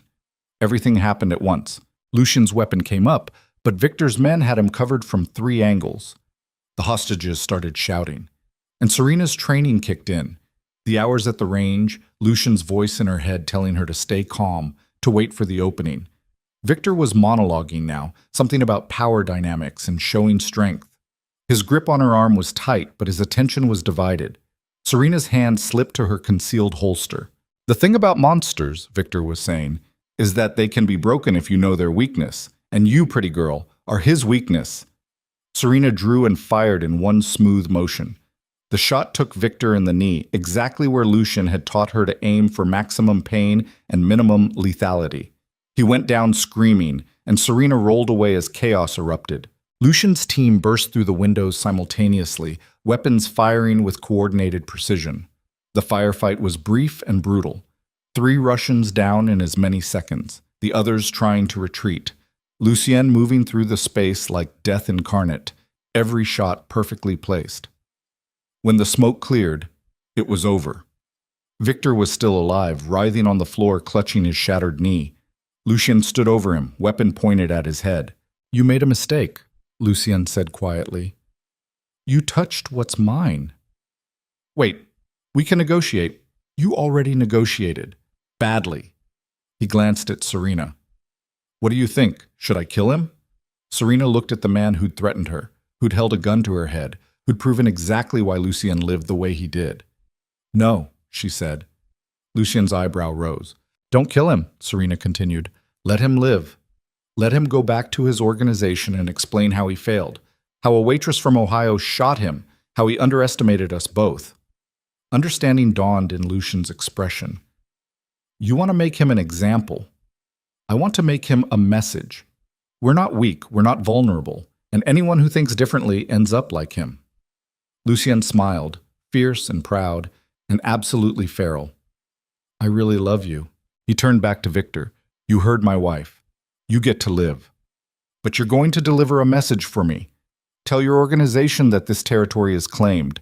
Tell them that Lucien Devereaux and his wife are not to be tested, and tell them what happens when someone touches what's mine." He fired once. Not lethal, but Victor's other knee exploded. The man's scream echoed through the warehouse. "Get him out of here," Lucien ordered his team. "Drop him on his boss's doorstep." They dragged Victor away while Serena stood there shaking, the gun still in her hand. She'd shot someone. Actually, shot someone. The reality of it was crashing over her in waves. Lucien was there immediately, taking the weapon gently, setting it aside. "Breathe. You're okay. I shot him. You defended yourself perfectly, exactly like I taught you. I could have killed him, but you didn't. You made a strategic choice instead." His hands framed her face. "You were brilliant." Serena looked at him through tears she hadn't realized were falling. "Is this it? Is this what the rest of my life looks like?" "I don't know. Maybe. Probably." He pulled her close. "But we'll face it together." They stood there in the aftermath of violence, holding each other while his team secured the building and tended to the wounded. This was real. This was the life she'd chosen, and she'd just proven she could survive it. The drive back to the safe house was quiet. Serena sat pressed against Lucien's side, processing everything that had happened. The fear, the action, the moment she'd pulled the trigger and her training had overridden her terror. "You did well tonight," Lucien said quietly. "I shot someone. You protected yourself and gave us an opening to save 4 lives. That's not something to feel guilty about." "Do you feel guilty? About the people you've killed?" He was quiet for a moment. "Some of them. The ones who didn't deserve it. The ones who were just in the wrong place. But most of them?" He shook his head. "Most of them were like Victor, threats that needed eliminating. I feel about them the way you feel about stepping on an insect." "That's terrifying." "That's survival." He looked at her. "You can't do this halfway, Serena. You can't live in this world and keep your hands completely clean. Eventually, you have to choose, be a victim or be a survivor. You chose survivor tonight. And that makes me like you. No, that makes you like you, a better, stronger version who refuses to break." His arm tightened around her. "I'm proud of you." The words shouldn't have meant so much, but they did. Back at the safe house, Serena showered until the water ran cold, trying to wash away the feeling of Victor's blood on her hands, even though there wasn't any. When she emerged, Lucien was waiting with hot tea and a blanket. "Shock reaction," he said. "You'll feel better after you warm up." She let him wrap the blanket around her, let him pull her into his lap on the couch. They sat there in silence for a while, just breathing together. "I keep thinking about what you said," Serena murmured, "about choosing to be a survivor." "And? And I think I've been choosing that since the night I got in your car. Every decision after that, staying, fighting, learning, tonight, It's all been choosing survival over victimhood. Yes. So when does it stop feeling like falling? When you realize you've already landed. His lips brushed her temple. You're not falling anymore, Serena. You're exactly where you're meant to be. In the arms of a murderer?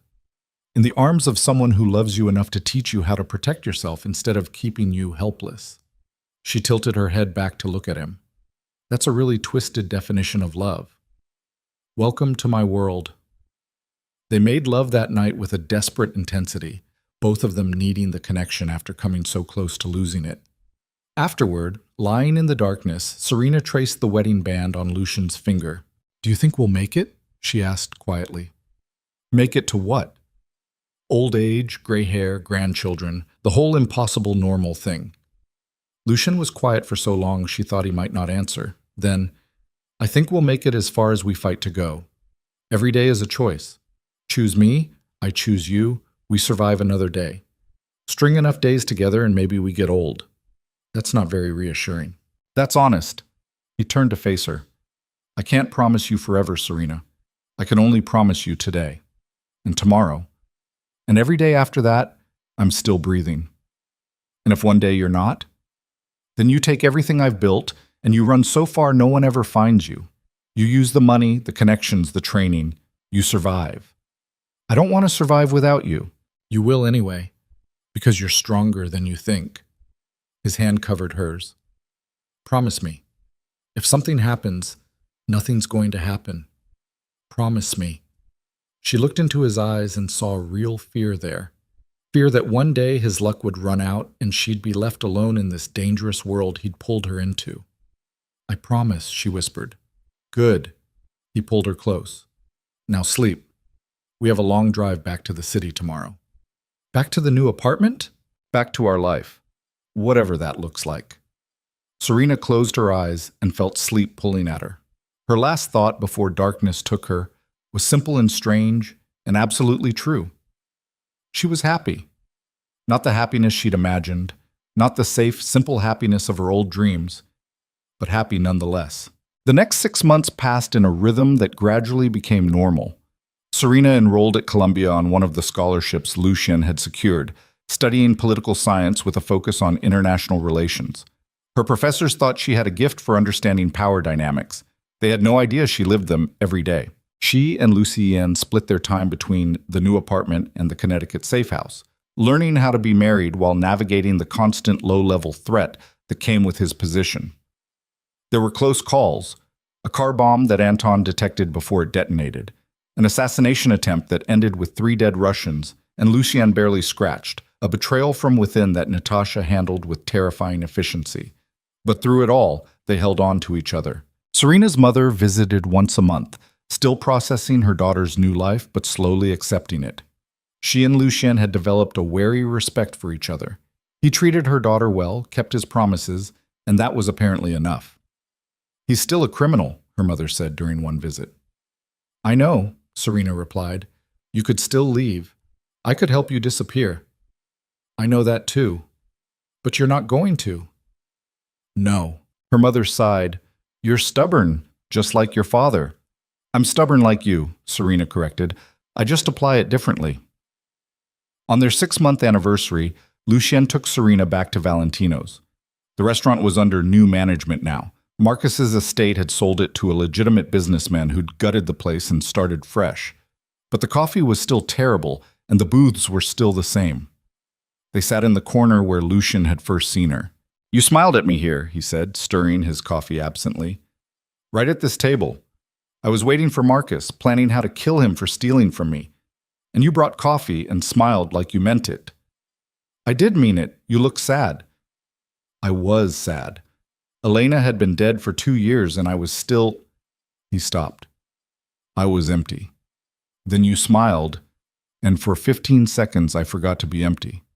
So I came back. And back. And back. Stalking. Research. He took her hand. I wanted to know everything about you. Wanted to understand why one smile from a stranger had affected me so deeply. And did you? Understand? Eventually. You weren't performing. weren't trying to be anything except kind in a cruel world.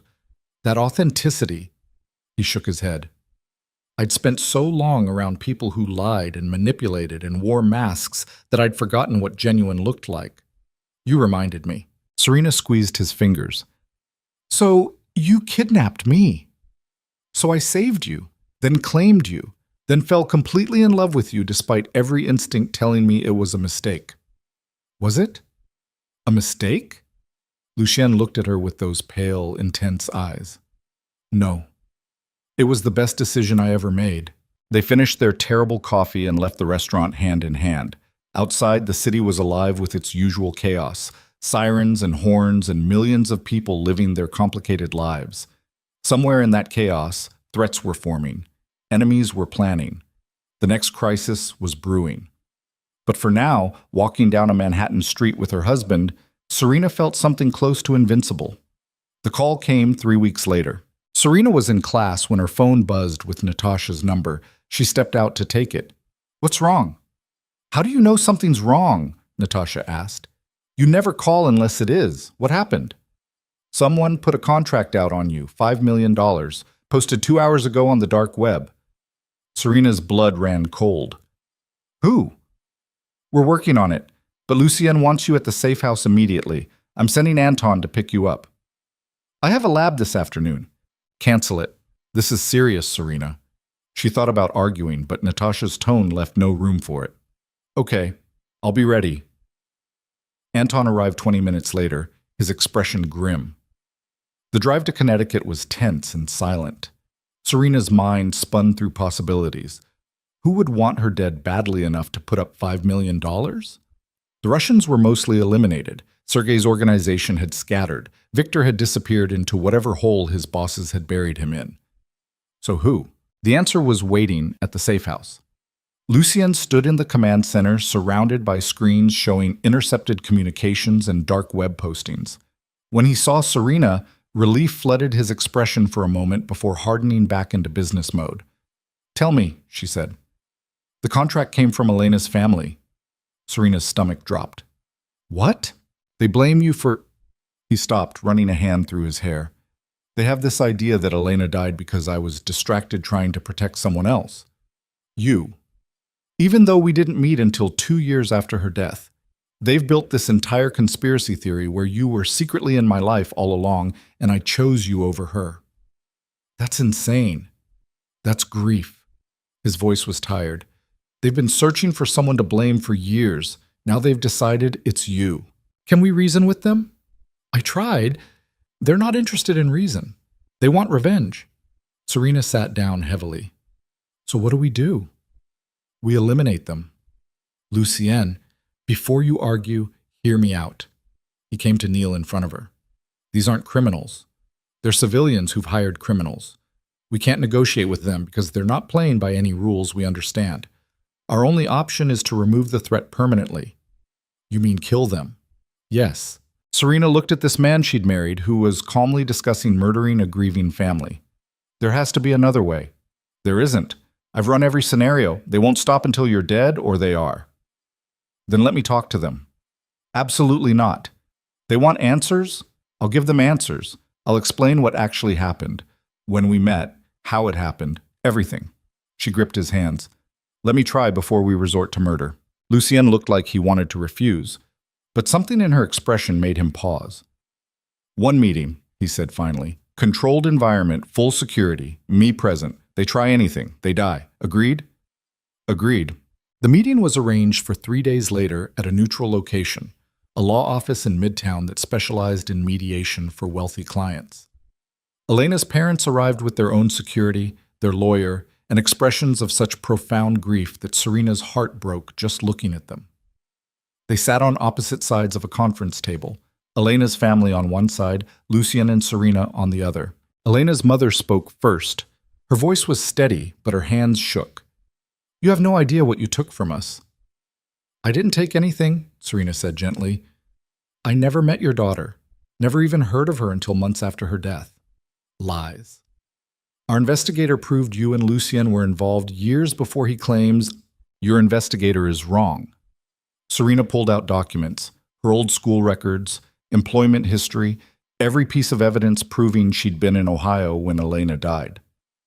I was 2,000 miles away working at my family's hardware store when your daughter was killed. I didn't come to New York until 2 years later.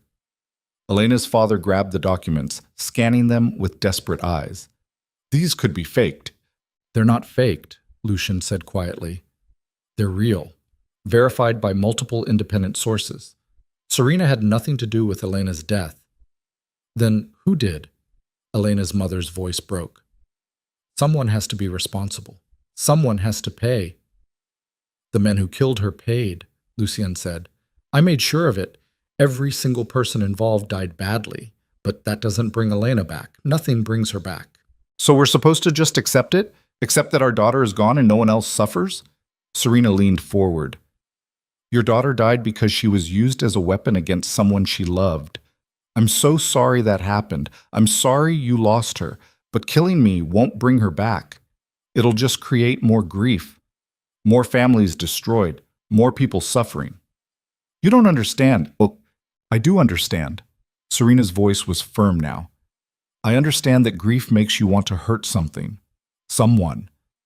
I understand that $5 million feels like justice, but it's not. It's just revenge, and revenge won't make you feel better.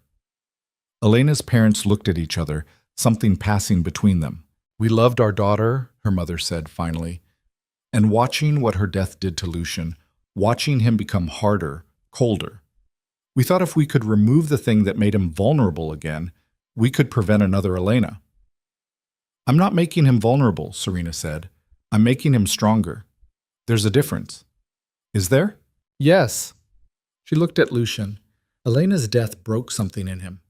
I'm not trying to fix it. I'm just helping him build something new from the pieces, something that honors her memory instead of betraying it. The room was quiet for a long time. Finally, Elena's father spoke. Cancel the contract. Dmitri, Elena's mother started. Cancel it, he repeated. She's right. Elena wouldn't want this. She'd want... His voice broke. She'd want us to let go. Elena's mother covered her face with her hands, and her husband pulled her close. Lucian stood slowly. I'm sorry I couldn't save her. I've been sorry for 3 years. If I could trade my life for hers, I would. We know, Elena's father said. We've always known. That's why this is so hard. Because there's no one to blame except men who are already dead. They left shortly after, the contract canceled, the threat eliminated without a single shot fired. In the car afterward, Lucian pulled Serena close. You did that, he said. You actually talked them down. Violence isn't always the answer. In my world, it usually is. Then maybe it's time to build a different world. He kissed her temple. Maybe it is. The seasons changed. Summer turned to fall, turned to winter. Serena finished her first year at Columbia with honors. Lucien slowly began restructuring his operations, moving away from the most violent aspects, transitioning toward legitimate businesses that still generated power but less bloodshed. It was slow work, dangerous work, but possible work. On their first anniversary, they returned to the estate where they'd been married. This time it was just them, no guests, no security beyond Anton and Natasha at the perimeter. They had dinner on the terrace overlooking the river as snow began to fall. 1 year, Serena said, watching the flakes drift down. We actually made it 1 year. You sound surprised. I am surprised. This time last year I was terrified of you. And now? Now I'm just terrified in general. But with you instead of you, there's a difference. Lucien laughed. Progress.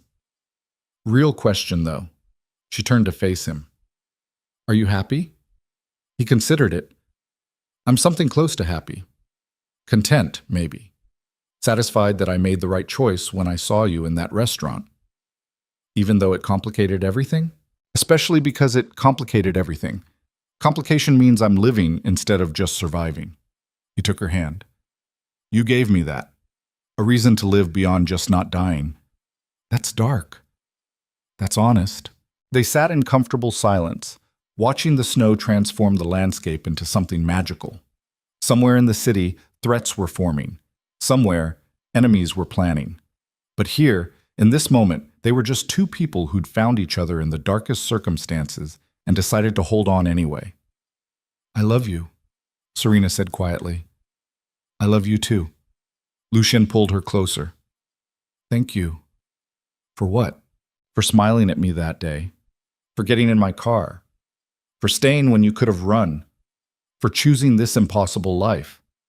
Thank you for saving me." "You saved yourself. I just provided the tools." Serena smiled. "We saved each other then. How's that?" "Perfect." They stayed there until the cold drove them inside, until the fire warmed their frozen hands, until sleep claimed them in each other's arms. And in the morning, when sunlight filtered through windows and painted everything gold, they woke up together. Still alive, still fighting, still choosing each other, day after impossible day. Because that's what love looked like in their world. Not gentle, not safe, but real. And worth every terrible, beautiful second. Serena Morgan, now Serena Devereaux, had walked into death and come out the other side transformed.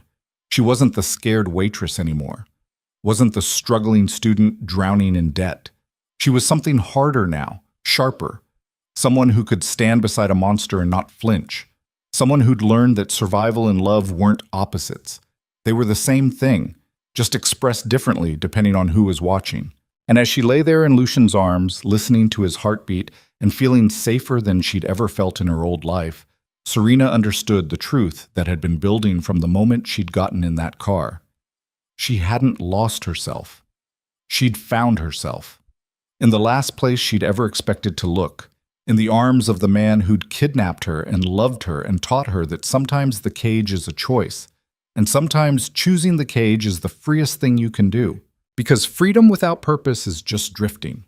And she was done drifting. She'd found her anchor, and she was holding on, no matter what came next.